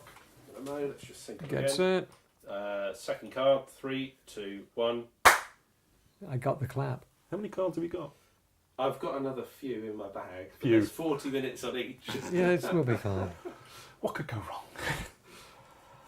So, where were we? We were talking about JNT and script instincts and story instincts. And if I might just make an observation, one thing that John did have is he would say, "Oh, that's doctorish." He had a notion of what. Obviously, he'd worked on the show for so many years; it'd be terrible if he didn't have some notion. But he did have some notion about that elusive thing about not what Doctor Who was or what the program was, but what the Doctor was. There was a kind of certain kind of eccentricity and bizarreness in a good way, and the thing that makes the Doctor more than human and different from human and different from all the other characters on TV. John did have a line on that, so he would say, "Oh, that's doctorish," or "That's not doctorish," and that was, in that regard, that was very valuable, and that's something that I take up now. Is that's the crucial thing, is you want a doctorish Doctor, and that's a really important watchword for the show. It's curious you say that, because you more than anyone pushed the envelope with the Doctor and bent the character more than had gone before. I mean, it had got stale. It was a part that I don't think anyone could really do much. Tom Baker always complained that you can't do much with it because it's just the hero role. Yeah. And yet, McCoy, the Seventh Doctor, isn't always the hero. Sometimes he goes a little dark, and he's not the good guy. Well, there was, to go back to comics for a minute, there was a comic artist called Howard Chaykin, and I often forget to cite American Flag, which was another comic. It's a science fiction comic which was influential on me at the time. But the reason I'm mentioning him now is Howard Chaykin also wrote and drew The Shadow for a while. He was a character from the pulp era. And he had said this curious little phrase. He said, "The Shadow has funny feet." And this is what he meant by this is you can't really see the Shadow's feet, metaphorically speaking. You can't really see him do stuff. The thing about the Shadow is he sweeps in out of the darkness. He's got a big scary hat and a big scary black coat, and he has guns and he shoots people and he has a laugh, but he can't really do much, because as soon as you get, you don't want to know about the Shadow going to the toilet or what the Shadow had for breakfast or how the Shadow got there. The Shadow is just this intervener, right? And so I thought a lot about that. I thought the Doctor is much richer and more interesting and nuanced character than the Shadow, and you can explore him, but there is a little bit of that aspect to him in that you want him there to preside over the story and to intervene at crucial moments and to be a mysterious element in the story. But we really don't know too much. We don't want to know too much. We can't know too much about the Doctor. Now, I say that fully in the knowledge that some other people who make Doctor Who do show too much of his funny little feet. There's much too much about his background and his backstory and all the rest. But I think he works at his absolute finest as a mysterious character. You're saying that I expanded what he could do. I'm delighted to hear that. I think it worked, but I think what I did was entirely in keeping with the kind of character as presented by people like Patrick Troughton in the past, and Tom Baker, who I think is one of the great Doctors. I don't think we did anything that violated the concept of the character. I hope not. It's interesting because previously the Doctor had become involved in adventure, but now he was the catalyst for the adventure. So if you look at something like the Happiness Patrol, he's turned up with the sole intention of buggering things up for the night. And it is just one night. He and Ace turn up for one night. They've decided we're going to turn this entire colony on its head. I can't think of any other previous story where the Doctor's actually arrived somewhere with a specific intention. You see, the great thing about that is, if the Doctor is the catalyst, he doesn't need to do a whole lot else, in some sense. In that case, he does do quite a lot else, but you can make the Doctor incredibly important and potent and resonant and have a tremendous presence in the story just by sticking him upstream of it, by making him arrive with an agenda and have an influence on everything that happens and making him proactive. It just bigs him up without necessarily requiring a lot of intervention by him in the story. And again, this all comes down to character, which previously, certainly in the previous few years of Doctor Who up to this point, character had kind of taken a back seat.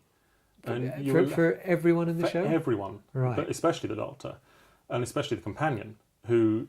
Well, that's unforgivable, isn't it? Because the companion is your big opportunity for character writing, because the Doctor, for my money, has to remain mysterious and an enigma, which limits how much you can do with him. But the companion is an obvious receptacle for that kind of stuff. Although I am aware what John said, which was true, is that you've got to be careful about building up the companion at the expense of the Doctor, because suddenly then you have the sidekick running the show, or if not running it, getting all the good lines. So that would be one reason why they would have reined in the companions. But you know, it is kind of it's easy to kick people, but it is kind of unforgivable that they let that happen. That you've got a cipher for the Doctor, a cipher for the companion, and presumably ciphers for the guest characters. John, I was reading through some interviews with John Nathan Turner, specifically ones about you and about the scripts, and he constantly talks about characterisation.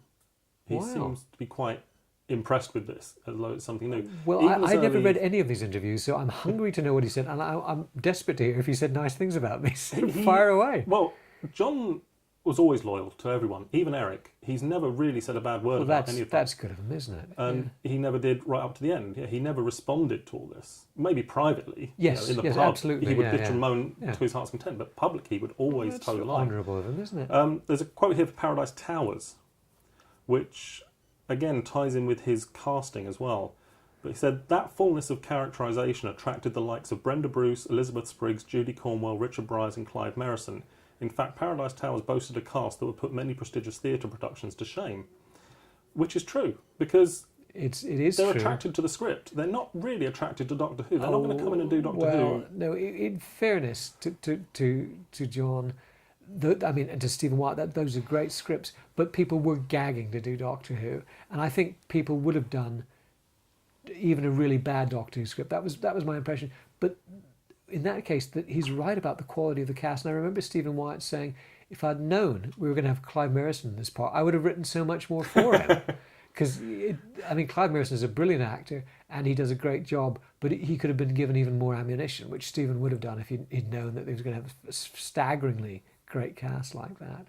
But yes, the thing about Stephen's writing is that it has this, to use the word satire again, it's got that wonderful cutting edge to it. It's very funny, it's very dark, and it's got things people can latch onto, because it's not about the tentacled monsters, it's about sinister old ladies, which is great. Which actually is true of all of your stories. Lots of sinister old ladies.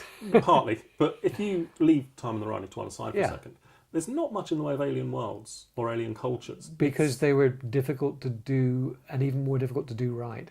True, but similarly, you would at least be tempted to try. Yeah. Once a year, let's see if we can just do something else. But they're all set in relatively real-world environments. You've got a circus, you've got just a colony, but it's a very human colony. And everything in it, you've got a kitchen, and you've got all the usual things you'd have at home. You've got schools, you've got houses. This is what works best for science fiction, fantasy, and especially parables. But it's great because it works best from a budgetary and production point of view, because you can do it well, but also from a story point of view, because it's much better to have an alien space creature land in a council estate and explore the possibilities than to take a council estate kid and land them on an alien planet, because it severs all the connections that the viewer is familiar with, and it's difficult to generate drama. But I wasn't the first to do this by any means. Isn't there a quote about a Yeti's much more scary in a toilet in White City than he is? John Pertwee used to say that. Yeah. So I was definitely an adherent to that principle, but I sadly I can't claim to be the only person who ever knew about it. But Pertwee wasn't the writer. He was. I think he was relating more to the fact that he was earthbound as a doctor. Yeah, that's true. So all their stories took place on Earth. But then Malcolm Holt came along and pointed out you can really only do 2 stories, I think, in that. Is it 2 or 3? 2 stories. He's a mad scientist or alien invasion. Yeah. But I remember when I read that quote and I thought, no, hang on, there's also this and that and that. I can't, off the top of my head, offer alternatives. But there are there. No, but there are variations on that, absolutely. And speaking of Malcolm Holt, which brings us around in terms of preparation for the job, what did you do? Because I know you read Malcolm Holt's book. Right. Well, here's the story. I've always wanted to be a writer. I often say I've wanted to be a writer since I learned to read, and that's probably true. Certainly when I realised there were books and people wrote books and I love books, I've never wanted... Why would anybody want to do anything else? It baffles me. So my plan was always to be a writer, but because I was kind of a practical down to earth sort of person, I thought I'd better have a fallback plan. So I studied computer science, which, I mean, it was really a silly thing. I should have really studied English literature. I might as well, because although I had this qualification for computer science, I was never going to use it because my heart wasn't in it. But all the while I was doing these things, I was reading and loving reading and wanting to write. And I always figured I would write, but I never sort of got around to writing, which is a strange thing to say. I just always thought I'd be a writer, and at some point it would have been a smarter thing to do to have spent my adolescence writing short stories and novels, no matter how bad they were. But eventually I got my finger out, as we say in England, started writing, and I started writing novels. And I wrote a novel, and I entered it in a competition, and it didn't win, which, when it came back from the competition and didn't win, that was the shock of a lifetime, because that wasn't what was supposed to happen. Like, they're supposed to accept it was supposed to win. It was supposed to be the start of my illustrious publishing career. So I thought, okay, it takes a long time to write books, and you don't always necessarily sell them first time out. So I thought, oh, what am I going to do about this? I thought an easy way to support myself while writing books would be to write TV scripts, because scripts are faster to write. They're well paid. You could write 10 scripts in the time it takes to write a novel, maybe. And so I thought, okay, that was my game plan. The flaw in my plan was I didn't know that it was as hard to sell a script, maybe harder, than it is to sell a novel. But I was in my blissful ignorance and innocence. I thought, this is what I'm going to do. And so I found the two books, actually. There was the Writer's and Artist's Yearbook, which tells you where to send your stuff. But even more importantly, there's a book called Writing for Television by Malcolm Hulke.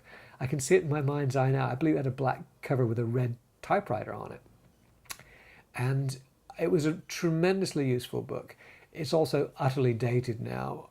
A little bit of the advice would still be applied. It would be universal and for all times. But it gave the layout of the script, which was this crazy half-page layout where you have two vertical columns, a blank column and then a column with all the type in it, which I later learned was because that blank space is so the writer and the director and the cameraman can write down which cameras are going to do what and what moves it. So it's all for production purposes. Anyway, you'd write these scripts in this wild format and then send them off. But it was full of great advice, one piece of which is still relevant now. When you're sending your covering message, which these days is probably an email rather than a letter, keep it really brief. Say, here's my script, I hope you like it. You know, he also adds, if it's a script about lion tamers or circus acrobats and it happens that you've been a circus acrobat all your life, it's worth mentioning that. But beyond that, leave your biography out of it, don't get chatty. It was really down to earth and authoritative and full of useful advice. And it kind of did the trick for me, ultimately. Cool. Right. Nice. Good break. Quick drink. Try and decide if I'm going to go there first or stay here first. Don't go there. Everything okay, Richard? Yeah, this is coming across really well. Thank God. Thank God we're not on my bad side, otherwise we'd have to redo it all. We're going to cover... What is that typed thing there? None of your business. Okay. There's one little thing. Yes. Is it okay to just move your yoga mat there so I can get a slightly wider Yeah, shot? of course. Is I that was, all I right? was worried it was in shot because it's a bit silly looking, isn't it? Great. It does how to do yoga there. Yeah, let's put it front and So centre. does that mean that partway through your yoga mat's going to suddenly disappear and I'll just have to flash up a caption saying, Well- Andrew did his yoga? But we need it in because otherwise when I do my headstand at the end it's not going to make I any know, it's sense. going to be weird, isn't it? Perfect. We good? Is he going to give us the clap again? More gin. No. Same camera, same card. How are we doing for time on that We've card? got 26 left on this Oh. card.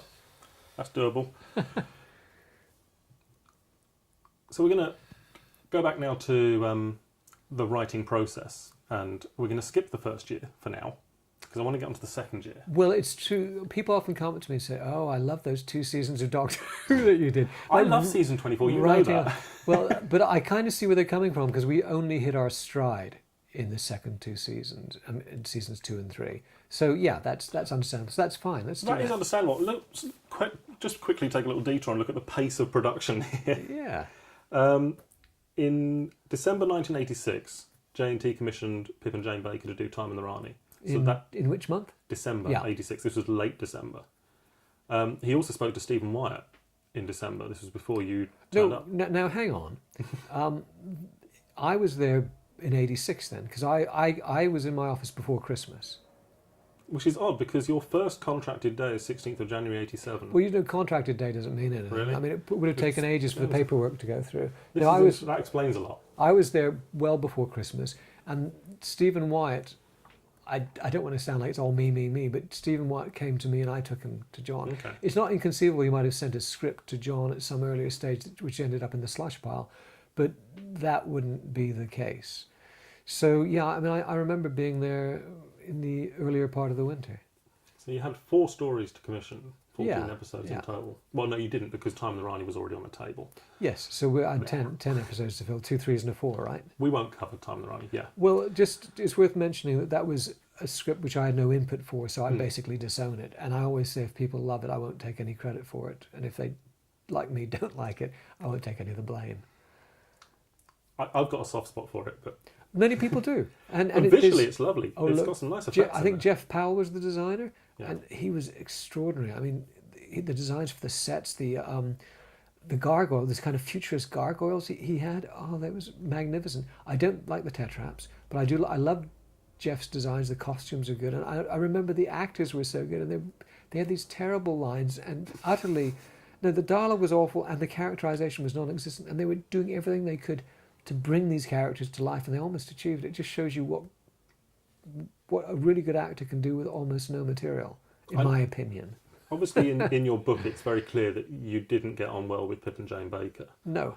Do you think, looking back, there was any opportunity for you to say, do you know what, let's just call this script off? No, I don't think that I could have done that. I don't think I had the juice, that is the influence and power to do that. But what I should have done, in hindsight's a wonderful thing. What I should have done is said, look, it's fine, we'll go with the script. I will work hard on it. I'll do everything I can to make it great. But I don't want my name on those 4 episodes as script editor, because if I am the script editor, then I will sack these writers and I will get a different writer, or I'll write the script myself, or I will take their scripts and rewrite every single word of it that needs rewriting. And I could have done a better script over the weekend in terms of rewriting than what we ended up with the script. And I should have said that, but of course I didn't, because I didn't think of it, and B, more important, I was a new kid. I had no clout, no authority, and they might have just told me to get lost and sack me. But if I had been the script editor, I was credited as a script editor on that, and that was a big mistake, because as soon as those episodes were broadcast, people started, I mean, an agent literally rang me up the following day and said, we thought you were one of the good guys, because I've been talking about what I wanted to do with the show, and they saw how terrible it was, and they just thought, well, you know, he was full of crap. So that still smarts after all these years. And also all my friends and family watched it because they knew I was on the show. And of course they watched the first episode that goes out, and it's garbage, in my opinion. By my standards and by my taste, it was garbage. And so I'm associated with it, and I don't want to be. So if I'd said, look, that's great, we'll do it, but my name does not come on a script editor until my scripts come on, I think that would have, A, it would have got me off the hook in terms of being blamed for that travesty. And B, it would have set alarm bells ringing, because people die to get television credits, right? So if this guy's so seriously wants to take his name off it, maybe there is something wrong with the script here. And it was, yeah, so that's what I could have done and didn't do. But who knows if it would have worked, so. Do you think a better story would have made any difference to the viewing figures? I think it would have made a small difference. I don't think it would have made a dramatic difference, because these things build. People were, whether or not people switched on Doctor Who was largely to do with the impression they already had of it, right? Yeah. You would have got this little lift because you had a new Doctor, and people would have wanted to see him. And there's a big publicity blitz because the show is coming back with a new Doctor. So that makes it even more of a wasted opportunity. The more I think about it, it was such a shame, because it was Sylvester's first story. People would have paid attention and tuned in, and it just was not great. I don't think it worked. So it was a complete missed opportunity. But I think it would have had an effect, yes, a positive effect, yes, but I don't think it would have made a huge difference, because we later went on to make really great shows and they cancelled us anyway. It's, you know, there you go. Do you think that cancellation was always on the cards? Do you think it mattered what you were doing? I think the sword was always hanging over us, you know, ready to drop. But I think the whole thing about viewing figures is, imagine us as being backed into a corner, not able to move very much, because we were going up against Coronation Street. That was the big thing. considering we were up against Coronation Street, we did remarkably well. But you have almost no manoeuvring room. You can't increase your viewing figures by much. The crucial thing would have been to move to a different time slot, a more friendly time slot, and to have done a better job on the first episodes. And that would have made a gigantic difference, I believe. And again, John, typically loyal to the BBC, was quite public about this, saying that, it's wonderful. It shows, I think his words were, it shows such an amount of faith in the BBC and in Doctor Who that they put us against Coronation Street. I'm assuming this wasn't a pleasure he reflected in the office. Well, no, I think it was just that was what we'd call spin these days. Obviously, yeah. Yeah. I remember John talking about the street as like the Mount Everest of British television, because it was this giant show, huge ratings. So he must have known what that was about. And I believe it was Michael Grade who did that. Michael Grade's great strength was scheduling, what you Brits would call scheduling. he would put where he'd drop the shows in the timetable, and so he knew what he was doing. And his thoughts were, whatever we put up against Coronation Street is going to get creamed. That number one. Number two, I don't like Doctor Who. I can see a plan here. Drop Doctor, because it's a way of kicking Doctor Who, but also whoever gets dropped into that slot is going to get kicked. So that was like two birds with one stone for Michael Grade. And yeah, it sort of made sense, but not if you loved the show and cared about the show. It didn't make any sense. But he certainly didn't, but nor did anyone else at the time. Do you recall what else was on TV that evening on BBC One? What the lineup was from there onwards? What a question! Because you happen to have it there. Of course I do. But this is because... Was it top of the pop? No, that was later in the week, wasn't it? Yeah. No, it was... You started off with Wogan, then it was Doctor Who, then it was Heidi High, then it was Dear John. So what's Dear John? A sitcom. Right. So it was light entertainment all the way, but with Doctor Who sitting in the middle of it. Yeah. And it's supposed to be a drama. Right. Now, season 24 is it's got a very light entertainment feel to it. Oh, wow, yeah. There's menace underneath, but it fits into that schedule of the night. Right. Sorry if I say schedule. Oh, please. Do you think... I mean, it's hard to tell who's pitching it where, but certainly season 25 is pitched much more as an action-adventure series than season 24 is.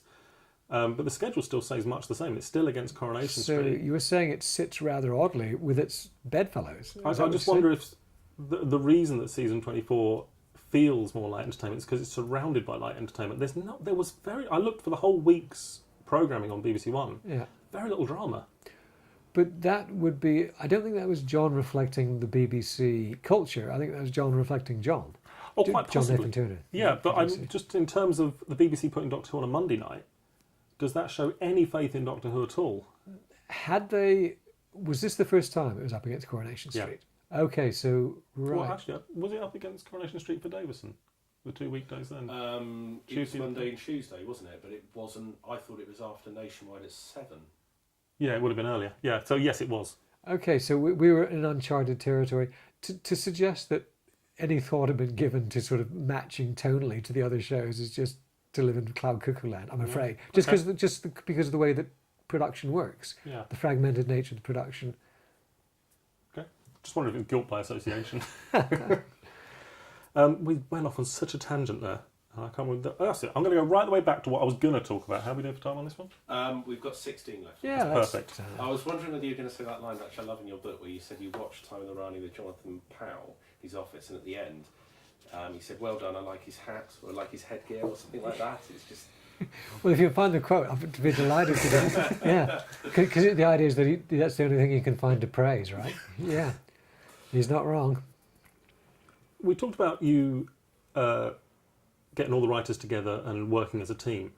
Something else you did, which, again, as far as I know, hadn't been done before, possibly in the Pertwee era, but not before, was the two leads talking to you and discussing what's going to happen and what can be done. Now, there was a meeting you had just before season 25 of Sylvester McCoy and Sophie Aldred. Right. Did John know about that? Well, I remember that we had lunch with Sophie once that we hadn't told him about. And when he found out, I mentioned it before, that he was quite paranoid. He hated the idea of things going on behind his back, and he really didn't like that. He was very... I think he was more kind of hurt than angry. So I always later cleared these things with. But the reason I didn't want John there was not for the sort of sinister baroque conspiracies you might have imagined. It's like, do you want your teacher with you? Do you want the headmaster? Do you want the authority figure there looming when you're hanging out with your buds? You don't, because it's not, no disrespect to them, but it's just, it gives a completely different atmosphere, doesn't it? Yeah. So you just feel like you can't quite let your hair down the same way. Not that we had anything anti-John, but just that it would have made it more formal occasion. So that's why I didn't particularly want John there. But that was a lunch with Sophie. I think if we had both Sylv and Sophie together with the writers, that would have been something that John was definitely involved with. And it just, it just made sense to me. And also I like to hang with the actors and hang with the writers, so why not hang with them together? And it was important, crucial for the writers to get a feel for Sylvester. So I also did stuff like I took them to see him performing in the Pied Piper of Hamelin, which I think was at the National Theatre. Yeah. And you see, although that's not Doctor Who, you could see that all the kind of mischievous streak in Sylvester and the qualities in him that were brilliant as the Doctor. And I think that was priceless for the writers to begin to see that. I mean, if they'd just seen a picture of the guy and tried to write from that, it would have been a joke. I suppose I'm delighted and proud that I brought these innovations, but shouldn't that be the way it's always done? Well, the thing is, it's common sense, but it's only common sense if you care about what you're doing. And I think you're probably one of the first people on the show for quite a while, and the same with the writers, who actually really cared about it. And in fact, it's really only the people on the show that cared about it, because the BBC were not in love with it. Yeah, they hated us. They because we were like something nasty stuck to the bottom of their shoe, and had been for some time. But if you go back in time, the BBC never really liked or respected Doctor Who. They were stuck with it because it was a success, but they never celebrated it the way they do now, which was a shame. I think there's all kinds of historical reasons for that. It's science fiction, which they hate. It was a kids' show initially, but it was made by the grown-ups drama department, so it was always in this anomalous position, which didn't help. And it was a hit when they didn't want it to be a hit. There was lots of reasons. I mean, I was never a huge Doctor Who fan, but when I think about how down on it the BBC was and how badly they treated it, it makes my blood boil, because it's just bad business. When they cancelled the show, it was madness, because it was making money for them. So let's cancel this show, which is successful all over the world and brings money into our coffers. It was such a strange culture, and it hasn't changed. All that's changed is it came back as such a huge success that you had to like it, or you were kind of uncool, right? But given half a chance, it's not the kind of show that the BBC likes. The BBC likes costume dramas, serious contemporary dramas, all of which are great cop shows. But it's science fiction, it's fantasy. And it's not the right kind of science fiction or fantasy, because it's not C.S. Lewis Narnia, and it's not Brave New World or 1984. It doesn't have that cultural cachet. It's kind of pulp science fiction, which is not, and doesn't have that highbrow value which they aspire to. Do you want a quick drink? I do.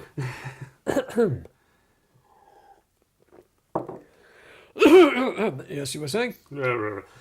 So at what point after you started did the penny drop that this was not something that the BBC gave a damn about? Well, probably even before I started, because I was, remarkably enough, I was up for 2 jobs at the BBC. I was going to be offered the script editorship on Doctor Who, and also there was a guy in the children's drama department I got along with very well, and it looked like he was going to offer me a gig. And I'm laughing looking back at it, because I went around to tell the guy to let him know, I can't take the job if you were going to offer it to me. It was only the right thing to do. And he said, oh, what are you doing? And I said, oh, I'm going to be doing Doctor Who. And he said, oh, never mind. Meaning, you poor soul. It could be a bit worse. It probably could be worse. So that was the instant feel. So obviously, so you're on Doctor Who. Never mind. Perhaps you'll get through it. And I thought, wow, that's interesting. I would have thought everybody would be quite gung ho about it. So it very, very rapidly became clear the lack of esteem in which it was held at the Vive.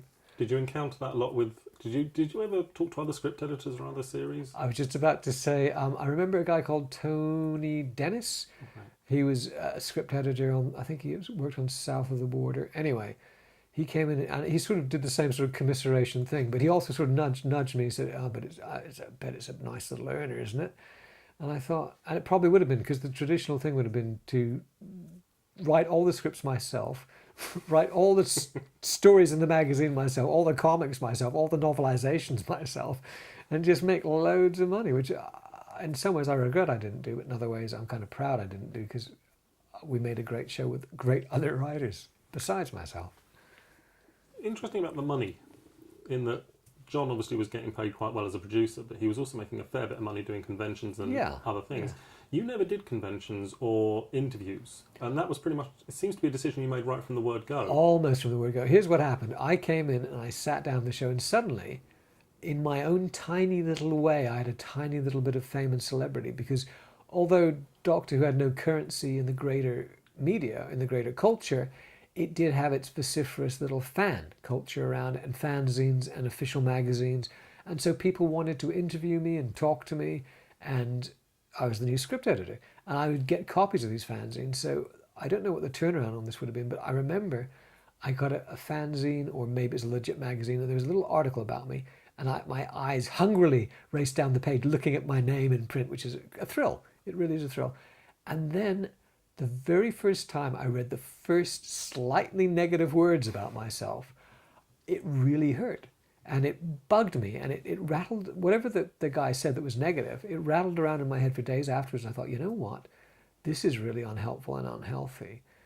It's all, as long as it's 100% praise, it's fine, but it's not always going to be 100% praise. So I thought this is a bit dangerous. It's like strong alcohol, strong spirits. It needs to be put carefully in the cup. And I thought the smart move is not to be in the public eye. It just, and you have to remember that I was familiar with writers like B. Traven, who wrote The Treasure of the Sierra Madre, and J.D. Salinger, who wrote The Catcher in the Rye, and Thomas Pynchon, who wrote Gravity's Rainbow, all three of whom were enigmas. They were mystery writers. They had no publicity. And so I knew that actually being an enigma was kind of like quite a groovy thing to be, because people they fill the mystery with all kinds of fascinating speculations. So it's not a boring thing to hide from the publicity. It actually makes you even cooler. So on the one hand, I knew that I didn't want to engage with the publicity because it's unhelpful. It's like a dangerous drug, reading about yourself. So I decided never to read anything else about myself, and also never to engage, never to give any interviews, because it was definitely the smart move. It was healthier. The great side effect of it, the great unexpected benefit of that, the bonus was Nathan Turner, who I mentioned, was always paranoid, and he loved publicity for himself. The fact that I wasn't courting publicity, I was actively avoiding it, meant A, I wasn't competing with him for the limelight, and B, there was no danger of me bad-mouthing him inadvertently or inadvertently. So I think he was really chuffed about that. I think he was probably a bit puzzled, because who wouldn't want the limelight? Which I can understand. But when you saw some of the terrible things that befell John, in terms of, I remember him sitting in his office, glumly leafing through, it might have been DWB, Dr. Bulletin, reading about him, reading all these nasty things about himself, but reading them, like eating a meal tastes horrible. He was going through, and he just felt terrible, and he was hurt, and his feelings were hurt, and he was offended, but he'd read the stuff. So I learned early, don't read the stuff, ignore it completely. Have you ever seen DWB from that time? I mean, I might have seen the cover of an issue. I might have read something, but not extensively. Relentlessly aggressive toward John. It was just so anti-John. And in fact, they get quite uppity that they can't talk to you. I was reading an issue from '87. What a bonus, yeah. And they seem to think that you're in some way snooty because you won't speak to people. And I was thinking, if this is what you're going to write about when he doesn't talk to you, what are you going to write about to him if he does talk to you? So it was smart to stay out of that piranha pool, wasn't it? It was, but did John never... Because, I mean, obviously he just had this problem with Eric giving this interview a year earlier, which was very damaging. Yeah. Did he never say to you when you took on the job, did he say, now we need to talk about interviews or appearances or anything along those lines? No, he didn't. Perhaps because it was so much a part of the background that, you don't notice the wallpaper. He just would have thought that's the way things are. He never would have questioned it. Can I ask about Doctor Who Bulletin, since you obviously have read them? Did they, as the show improved, did they acknowledge that we got better in any way, or did they always remain negative to the dying breath? To date, the only bad review I can find for Remembrance of the Daleks. Whoa! And it's scathing. And the thing is, you read it, and it's not. All they're doing is moaning about John. and then they're saying, and then he Using it made as this a- story, Remembrance of the Daleks. Using as a vehicle for attacking Yeah. John. It's a really unpleasant magazine. But that's terrible. He was under siege at the time. He was getting this constantly. But that's unfair on the fans if they're not acknowledging what we're doing, which was good stuff. I just don't think they were the right sort of fans. So there was never any acknowledgement that we got it right. I couldn't find any. No, well, that's extraordinary. But Later on there was, when they changed editorial and things... do you mean after we were off the air? Oh, well after you were off the air, yeah. That's helpful. Yeah. But, I mean, even DWM at the time wasn't entirely flattering. Richard Marson, Yeah. I'm trying to remember which story it is. It may be Dragonfire, but he's clearly not a fan of it in the studio. Yeah. But then Dragonfire does suffer from its studio presence. It's... There were a lot of things wrong with Yeah. Dragonfire. If we want to just briefly acknowledge them, John Asbridge did some very good set designs, but they weren't sympathetically lit. The lighting was bad. Okay, that was one thing. The creature, which was beautifully designed by Lindsay McGowan and others in the special effects department, was designed to be worn by a guy who was very thin and over 6 foot tall. And in the classic and they knew who it was. They had a really tall guy who was one of the effects designers. Yeah. It was supposed to be him, and it was designed for him. But then Nathan Turner, just thought, oh, this is a minor role. I can give it to an old buddy of mine who is short and pot-bellied. So you got this short pot-bellied guy sloping around in his costume. It looks like a man in an alligator suit. So that didn't help. There was some terrible. Some people in some of the design departments really screwed the pooch. For instance, there's an ice statue, which is supposed to be a thing of beauty. It looks like a melted lolly. It's dreadful. There's the ludicrous scene where Sylvester ends up hanging off an umbrella, which was just a case of the script had something completely different. They couldn't shoot the script because they didn't have the sets for it, but they didn't change the script. So there's a lot of things that were wrong. But I think anybody with eyes in their head can see that the quality of Ian's writing, the characterization, the fact that Ace is there, just the concept of Iceworld, all the names of the characters, the interaction, and the costumes are really good. Like they got those kind of quasi World War One German uniforms, but in white. There's so many good things about that. I love that show. Although there's a lot wrong with it, I still think that was the opening salvo of what was going to be some great Doctor Who. Nice, good place Shall to we? stop on that one. Lovely. Good. And just a bit of sound level, just for checking. Hello. It's a bit disappointing. Manchego's my favourite, but and it's very cheap at Little, but it's not as good as Marks and Spencer's or Sainsbury's. Brilliant, that's lovely. Okay, guys, new card, three. We get the clap. 1. You're in time. The joke that never gets like a- tired. Kev McCulloch clap. I like it. It works. Oh, Kev. Right. What was the last thing we just talked about? You finished on a good note, and I can't remember what it was now. Dragonfire. The beginning of a brilliant season 2. Yes. Season 25. Yeah. How soon during season 24 did you start prepping for the next year? Did you feel that you had job security after that first year? Did you think it had gone well? You see, you're talking about it as though one year begins and then it ends, then the next year. But it's not like that. It's all mixed up together. So I was working with the writers for next season while we were doing my first season. So it was all kind of jumbled together. You never learn anything until the last minute. My contract would have been renewed at some point. John would have realised we were going to do another season at some point. But there were no clear-cut dividing lines. And even less a situation in which I suddenly wake up one day thinking, yes, we've done rather well, and we're going to improve. Because you're so in the middle of doing it. But what you do get is when you're on location or on a set, and they're saying the words and they're doing a scene, and you get that little tingle, that little thrill of goosebumps, and you think, oh, hang on, we're actually doing some really good stuff here. Amongst all the difficulties, because my chief memory was we never had enough time, we never had enough money, we were always under the gun, always racing to get the shots, the special effects were always going wrong. So you're always dealing with the problems, but amongst that, you would see things really going well. And that had begun with Dragonfire, because Ian Briggs's dialogue was so good. And there were situations, like that scene between Sylvester and the guard, where they have a discussion about semiotics, I think it is.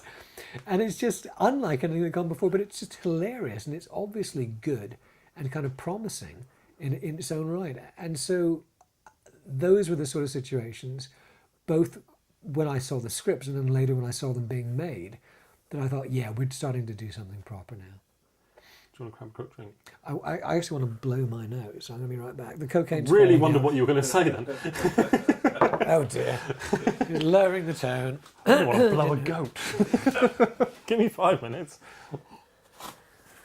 Are you still mic'd up? Yeah. That must have been nice for you. It was, yes. It went into the red. Oh, I'm so sorry. You just don't think, you think that it's that thing, but of course it's I not. took mine off when I went to the toilet. I'm no fool. You're an old pro. In some ways. Okay, guys. You said, is Andrew in the right place? Yeah. Cool. You said John renewed your contract in that first year. Did you have any kind of appraisal? Did you get feedback from him for how it had gone? No, because we're way too busy for that. And also, we wouldn't have that sort of formal thing. The thing is, you'd know what John was feeling all the time, because he would often, not often, but often enough, he would bark at you because he was angry, and like he'd occasionally have a little rage, and then he'd be fine afterwards. So John was an open book pretty much in terms of the way he felt at any given time. So during that first year, I remember when I was looking back through my diary, so my memoirs in Script Doctor, I'd forgotten how often I was like angry at him or he was angry at me, and like I was thinking, oh, this guy doesn't appreciate what I'm doing. But what happened was, and you didn't really notice at the time, but in retrospect you see that the difficult moments become less and less frequent because the pressure's off, because we're starting to do good work. It's starting to it's all starting to work properly, because we got Sylvester, he's settling into the role. We got Sophie, who's going to be great. The scripts are starting to work. Because, I mean, John, there are a lot of bad things about John, but there's a tremendous number of good things. He let me hire all these writers who were brand new. Now, one reason people wouldn't hire new writers is they wouldn't be allowed to. Yeah. And he just gave me this free hand. I had these people who were complete unknowns. I mean, they were wacky, strange young writers were wandering around the corridors of power. And he just gave me complete liberty to do this. And so he must have been really worried. Like, what if I've completely... Andrew's hired all these mad writers. They've never done anything before. What if they screw it up totally? So that must have been an anxiety. But the evidence began to show that we weren't screwing it up totally. I mean, that began as early as Paradise Towers. That worked. And that was a tremendous asset. And so John began lobbying to hire Stephen again almost right away, which was a smart move. So I think as early as Paradise Towers, John began to realise that things were going to work out. He loved... I always have to think twice about the title of Delta and the Bannermen, because it was originally called Flight of the Chimaeron. So in some portion of my mind, I still think of it as that. But Delta and the Bannermen, you see, what he loved the 50s setting of that. The fact that they could wear the 50s clothing and fashion, and we have the 50s music. And I love that too, because it was what we were talking about earlier about how you want the alien and the exotic and the science fictional in a familiar setting. It just enhances it so hugely. I mean, to jump way ahead, you have that so emphatically when you have Ghost Light in the Victorian setting, but it's the same kind of thing in the 1950s in Delta. But as early as Paradise and Delta, John would have begun to see that there was stuff here that would work.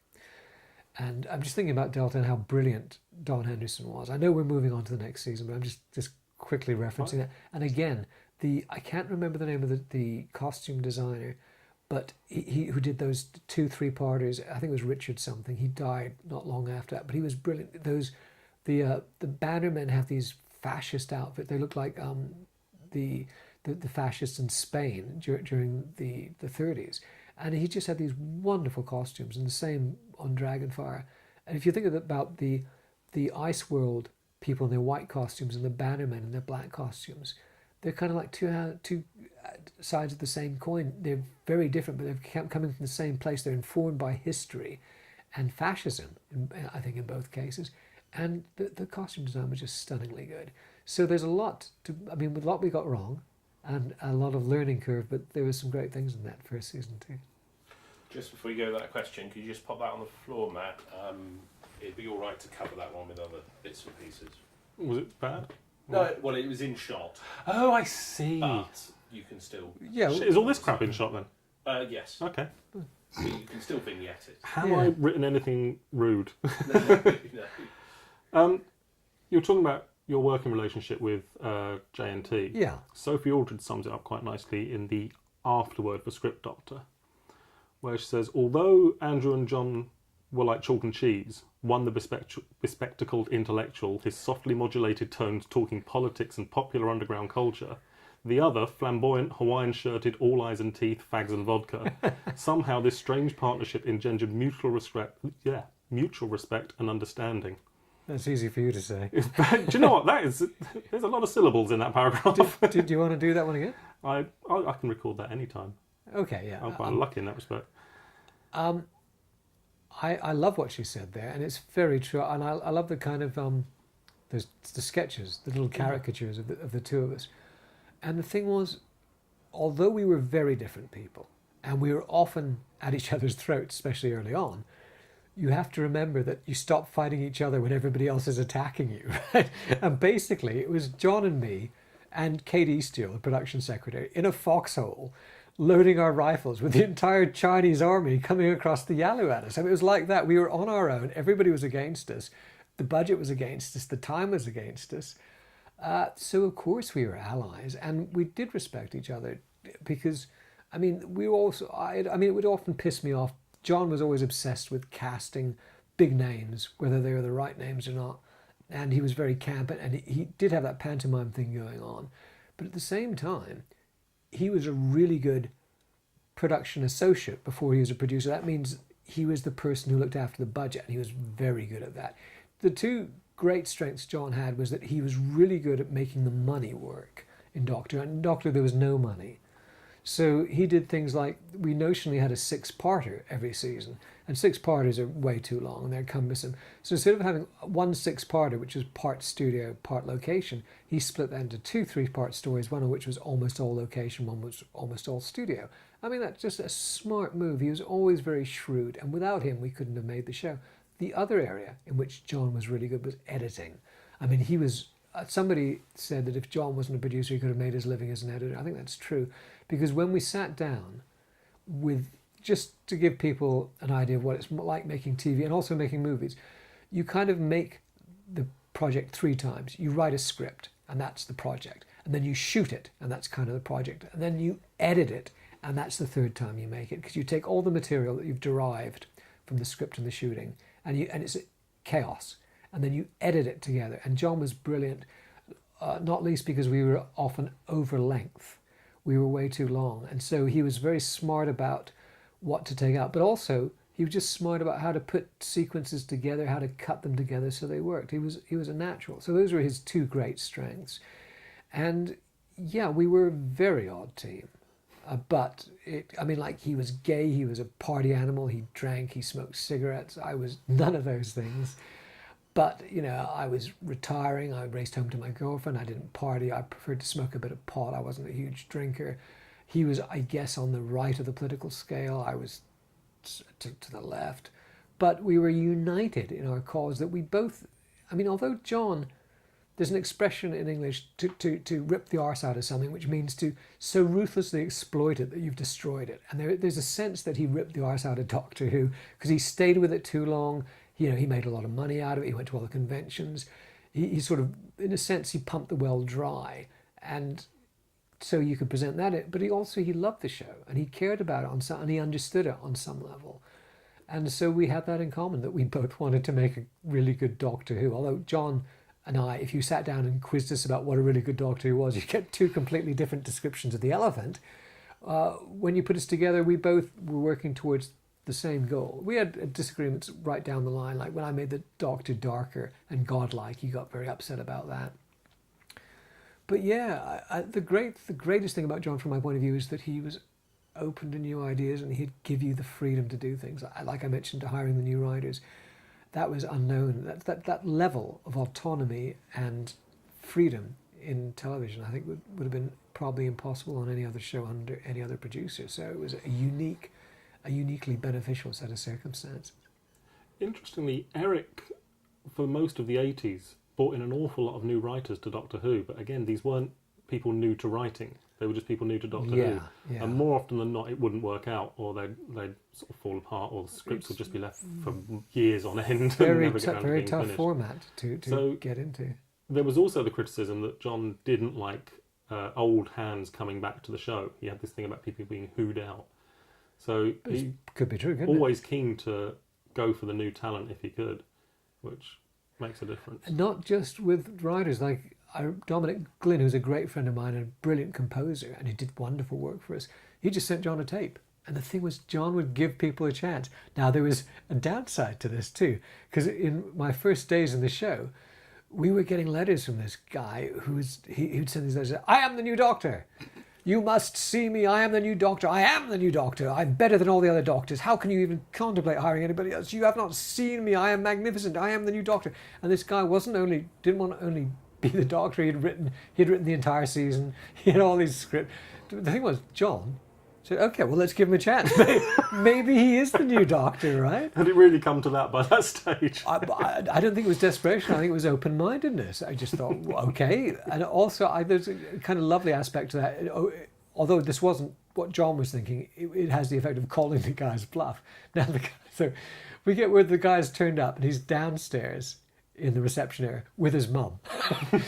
And he comes striding along the corridor. The doors are opening and people are staring because he's dressed as a cavalier or a musketeer. He's like something out of Puss in Boots. He's got a sword. He's got a plumed hat. He's got big boots and silks and stuff. And so he strides into the office and the door shuts. John's door shuts. I sit down at my desk. A little while later, the guy comes out and leaves, and John, rather ashen-faced and shaken, comes and says something like, he's completely crazy. No, that's, as I remember it, that's essentially true. And the guy, I mean, good for the guy for having the chutzpah to do it and to turn up in costume. And he didn't come slinking down the corridor. He carried it off. But he was just some crazed fan who thought he was, but again, John did have an open mind, so there you go. And you've spoken before, and I don't want to focus on John here, because obviously this is about you, but it's about the whole environment at the place at the time, and John's not here anymore, so it's nice to discuss. As much as he had this paranoia, especially about fandom, You're not paranoid if they really are out to get you. True, but he actually, more than any other era, he had a lot of fans come into the show. So you had Mike Tucker, Mark Ayres, Mark Platt, who were all professional in their own right, but there were more fans involved in the production. Yes, but that was despite the fact that they were fans. It absolutely was. But even so, he was no fan of fans at that time. I see what you're saying. So it speaks very well of John that he could overcome his prejudice to let these people in. I do remember him saying, "Do you think they're a Barker?" about people. Barker being his nickname for fans, not a very complimentary one. Yeah, but the fact that he could set aside his prejudice and let them in was great. I don't think he would have been quite so keenly aware that Mark was a fan, or maybe even Mike Tucker, but Mark Ayres definitely would have known because he would have been sitting in mixing booths with him when they were making the music. I think what it came down to is whether they could do the job. And that was the bottom line is sometimes fans can do a great job and sometimes non-fans can do a great job. It doesn't really qualify you or disqualify you for it. Although fans always go the extra mile. Well, but if I had to go one way or the other, I would tend to say that it's more likely to disqualify you than to enable you to do a really good Doctor Who, because you're blinkered. I think fans tend to be. At what point after you started did you start to feel comfortable in this job? Well, I think probably after the first season, 'cause we'd shown that we could do it at least, and the pace had calmed down because we kind of drained the swamp in some senses, in that we had the new Doctor and he was working, and we had the new companion and she was working, and we demonstrated that we could do scripts that worked. So the big questions have been to some extent answered. And there's also this one, I suppose, once I got Ben Aronovich on board, that was really a big turning point, because he was the best writer that I worked with on Doctor. He's one of the best writers in television in Britain, I would say the best. And the thing is, Ben was uniquely qualified because he understood science fiction, but he could also understand Doctor Who, and he could sit down and he would write stuff. It may not be perfect, but it was like a Doctor Who episode, and it was like the kind of Doctor Who episode I liked. I mean, even his spec script, which had many things wrong with it, which was called Nightfall, spelt like a chivalrous knight in shining armour, Knight, Nightfall.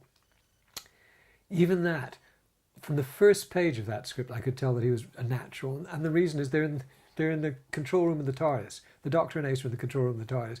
And there's a strange unearthly sound. And Ace says, "What's that?" And the Doctor says, "Oh, it's the phone." And it's, yeah, there's a sure-footedness and a confidence and a freshness and an accuracy to that writing. And I remember when I read that script, I was over the moon. Because although it wasn't right and I wasn't going to commission that script, I thought, this guy is the guy who can do it. And when I met Ben, I mean, it was just wonderful. So once we had Ben on board, I suddenly had somebody he was like my right-hand man. Because he got it, I'd got it, and he got it. Not only did he get it, he could be out there writing while I was script editing. So it was like there was two of me. But it was better than two of me, because he had a completely different brain that worked. And did all the things we needed it to. So he was a tremendous asset. And he just wrote this wonderful, wonderful script. But other great writers came on board. And the interesting thing is, Ian Briggs, who was my best writer on the first season, who got it in the sense that he could get the format of the show, which none of the others had quite. I mean, the others were still working with old material. They were working with Bonnie, weren't they? And Mel. But so Ian was the first who really got... Ian's game, his game improved. Like, he got better. He rose up when he went on to do Fenric in my third season. So not only did I have Ben and other new writers, the writers who I'd already hired were getting better at what they were doing. Like Stephen did a better second story too. So that would be the turning of the tide. I felt that we were getting a team of writers who could do it, and it was making sense, and it was all coming together. I'm getting quite excited just talking about it now. You're in a position where you're getting a lot of scripts. Presumably there were a lot of script submissions, or were there not many? Yes, because the moment I sat down, to go back to my first season, the moment I sat down in that chair, the phone started to ring and agents were getting in touch, because nobody liked Doctor Who, but it was a credit, it was money, it was a job. Writers wanted to work. And there was plenty of professional writers who were out of work all the time because they're freelancers. And I learned a very valuable lesson very quickly, because an agent got in touch and she told me all about two writers who sounded very interesting, and I booked an appointment with each of them, and then she sent me the scripts, and I read the scripts and they were both wrong. I mean, they were both way wrong. So I thought, okay, lesson number one, you don't book the meeting until after you've read the script. Really basic stuff. And various agents took me to lunch and sort of wine and dine me. I remember with ill favour one agent who took me to lunch and wanted me to pay. That's disgraceful. I think it was Meg Davis at MBA, but I don't want to mention any names. Too late. And so, of course, I was inundated with scripts, professional scripts, more so like the fan scripts just poured in. And if I might just recap that paragraph that I read earlier, if I could read that again. It's obviously written with my teeth clenched, and I'm angry about it, because we had this tsunami of fan scripts that arrived, and I had this enormous pile. It's unkindly called the slush pile, right? And so when I read this again, it says, "Before you send in your Doctor Who script," I mean, this should be read in a really angry voice. "Before you send in your Doctor Who script, please consider these facts. It's almost impossible for an untried writer." And so every sentence and every word in that was obviously a reaction to what I was dealing with. And you get loads and the thing is, and reading between the lines, you can see my experience that not only were people sending scripts that were completely wrong, and I had to, if not read them in detail, at least scrutinise them and make sure that they weren't good scripts and send them back, all of which takes time and energy. But you'd do that, and they wouldn't let it lie. They wouldn't let it rest at that point. They'd say, "No, you're wrong, my script's great." And then they'd sort of like, they'd write to Jonathan Powell and say, there was this one guy, and he had a script called, I think it was called Robot Man. Anyway, like, he drove us crazy because he sent the script. I rejected it. It was terrible. It was a terrible script. And then so he wrote to Jonathan Powell and said, "They're not doing their job. I've written this great script." He wrote to John Nathan, and he probably wrote to the Prime Minister, and he just wouldn't let it lie. And actually, what it was is he wanted us to read his script, and I think he'd sent in a storyline and I rejected it or something. So he wrote to everybody in the BBC, and finally the script arrived. It was a bit like the guy who wanted to play the Doctor who turns up one day. So the script arrived, and it's awful. Like, it's like 5 minutes long. It's wrong in every way. But you had this terrible thing with fans that they were they wouldn't just send it in a professional way and accept. When you're professional and you get turned down, you've got to deal with that rejection in a professional manner, whether it's right or wrong. And there was none of that. So these notes were designed to try and stem this flood of scripts, which I had to deal with. And lest I seem like I'm condemning all fan scripts, all unsolicited scripts, there were a number that were really good. I mean, there's one guy who wrote a vampire script, and this was before vampires were popular. And, you know, it was a bit like what later became Ultraviolet. You know, it was like dealing with vampires in an urban setting. And I was great. And I got that, but he was based in America, and I probably got a note of his name somewhere. And I hope he's thriving. But we did have, and I always was open to those scripts. And if they, I know that I rejected scripts by people like Russell T Davies, but I think I rejected them thoughtfully and fairly. If I stand by those rejections, because I'm sure whatever they did wasn't right for me at that time. And so what I'm saying is I did give people a fair shake, and when I did find people who I thought were promising, I definitely got them in and spoke to them about it. Now, you've read my rejection letter to Russell T Davies, haven't you? I haven't. However, somebody has. Yeah. I have been reading a lot of interviews with writers that you eventually hired, but also some that you rejected. Right. And there's a word that keeps cropping up in the description. Is it a four-letter word? No. And the thing is, none of them are angry about it. They all say that you're encouraging and it was all good. But they say brutal. Really? How interesting. And no one's taken that badly. I think it's brutal probably means fair as well. You know. Wow. The truth is quite brutal for most people. Right. So I didn't. Several people have used that to describe. Brutal. I guess I couldn't afford to mince words at that point, and it's probably better. I'm sorry to hear that they thought I was brutal, but and nobody was complaining about that. I was brutal in a good way. Yeah, it was respectfully brutal. I think it was. Yeah, I suppose then there must have been something decisively wrong with all those scripts if I was brutal in my rejection of them. But you say I was also encouraging, so that doesn't sound like entirely brutal to me. Must have been a lot of your time taken up going through scripts. Because presumably, even if it was a bad script, you'd still read the whole thing just to, maybe it'll get better. No, if a script's really bad, I mean, you know if a script's hopeless very rapidly, and then you don't read it all, and you can't read it all. There's no way. Just as a rule of thumb, if it's handwritten in green ink, it's probably not going to be a good script. But no, the way I described Ben's script, I knew in the first page it was a great script. You know very early on how it's tending. And the worst scripts are ones that are sort of in the middle. Then you might have to read the whole thing because they're not terrible enough to be instantly rejected, but they're not great enough, to be a joy to read. I'd be fascinated to know a bit more about the scripts that I reject. And the word brutal echoes in my mind. It sounds a bit bad, but I was honest. Of them. I was watching the documentary on survival last night. One of them was Mike Tucker had put in a submission. He used brutal in that. So. But again, he thought it was fair. I do remember a bit about Mike's, and the problem with that one was it was like a Pertwee script. That was often the problem with these scripts, is that they were suited to another era.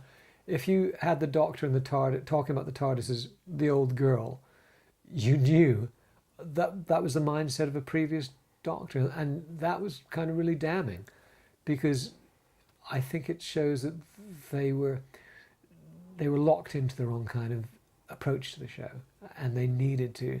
I'd rather they'd got it wildly wrong in the other way, writing the Doctor the way he'd never been seen before, than writing him in the mould of a previous Doctor. What's your main bugbear with bad scripts or bad submissions?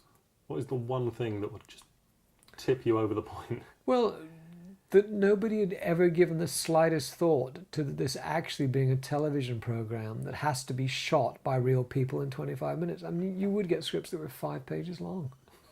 I mean, have they never seen an episode of the show before? Are they not aware that those 5 pages won't fill an episode?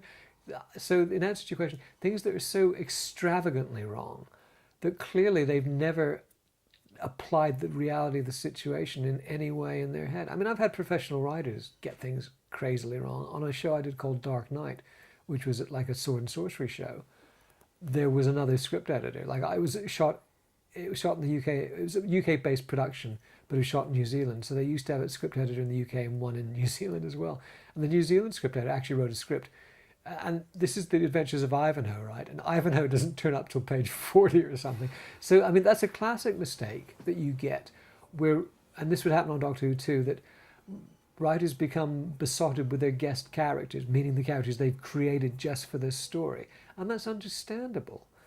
But it's also unforgivable, because the show is about the regulars. So always make it about the regulars. But that surprises me when you talk about how shallow and flawed the characterization had been in previous series, because I would have thought writers would at least become seduced by their own creations and had written quite interesting characters who had nothing to do with the Doctor. But apparently that didn't happen either. Not really. I mean, an interesting point is Eric Saywood's last script that he wrote solely. He did Revelation of the Daleks. The Doctor and Perry barely feature in the script. But you see, but that would be, if you asked me for one bugbear, it would be that they don't use the Doctor and the Companion properly. I mean, it's like supposed to be a Doctor Who episode. It's not Doctor Who in any way. So yeah, but I had a lot of much more specific problems, and those were usually based on the way the show used to be made. And I actually wrote, somewhere I've written a flow chart of it, the Golden Age Doctor Who episode, which is the TARDIS lands on a planet by accident. The Doctor and the Companion leave the TARDIS for no particular reason. They get separated. They get captured. They escape. The TARDIS is taken away so they can't get back into all these really contrived situations, which are just to spin out the plot. So I had these rules that would prevent that. Like I'd have the TARDIS arriving somewhere for a reason. I would have the Doctor. I would say you cannot separate the Doctor and Ace, the Doctor and the Companion, because that was the laziest thing that you could do. You separate them. You have parallel storylines. You put them in jeopardy. One rescues the other, whatever. And also, I thought they're not interesting separately, because the reason you have the Companion is that it gives you a chance to see the Doctor, because they can, I mean, in the most boring sense, they can ask the Doctor questions and get exposition, but they're like the light that is shone on the Doctor. And so to get rid of the Companion and then involve the Doctor with a bunch of other aliens, you're not showing the Doctor to best advantage, and you're not really showing the Companion. I think, they should be a double act, which they were, because quite rapidly, Sophie and Syl, the Doctor and Ace, you got a sense of a rapport between them and an affection between them. And this is a side note to anybody who doesn't know this, that Sylvester and Sophie actually have the same birthday. So I think that's kind of, although I'm not superstitious, but I do think that's kind of symbolises the fact that they're on the same wavelength in some way. And they were a great team, and you got the sense that they were having fun together, and they were sticking up for each other and protecting each other. And that, I'm getting a little bit of goosebumps just talking about that, because that's the essence of having a popular drama, is that you've got characters you're invested in who are going through adventures and you care about what's happening to them. And to have them together, what I'm saying is you get the synergy of them working together. When you split them up, you lose that. It all just drains away right away. And they were great as a team. And they were a great double act. So I'd much rather have the Doctor saying witty, amusing things to the Companion as they wander around a strange planet than just to split them up and have them interacting with the locals. It was just, obviously to me, it seemed a no-brainer that was a better way of doing things. Let's just hold it there, guys. I've got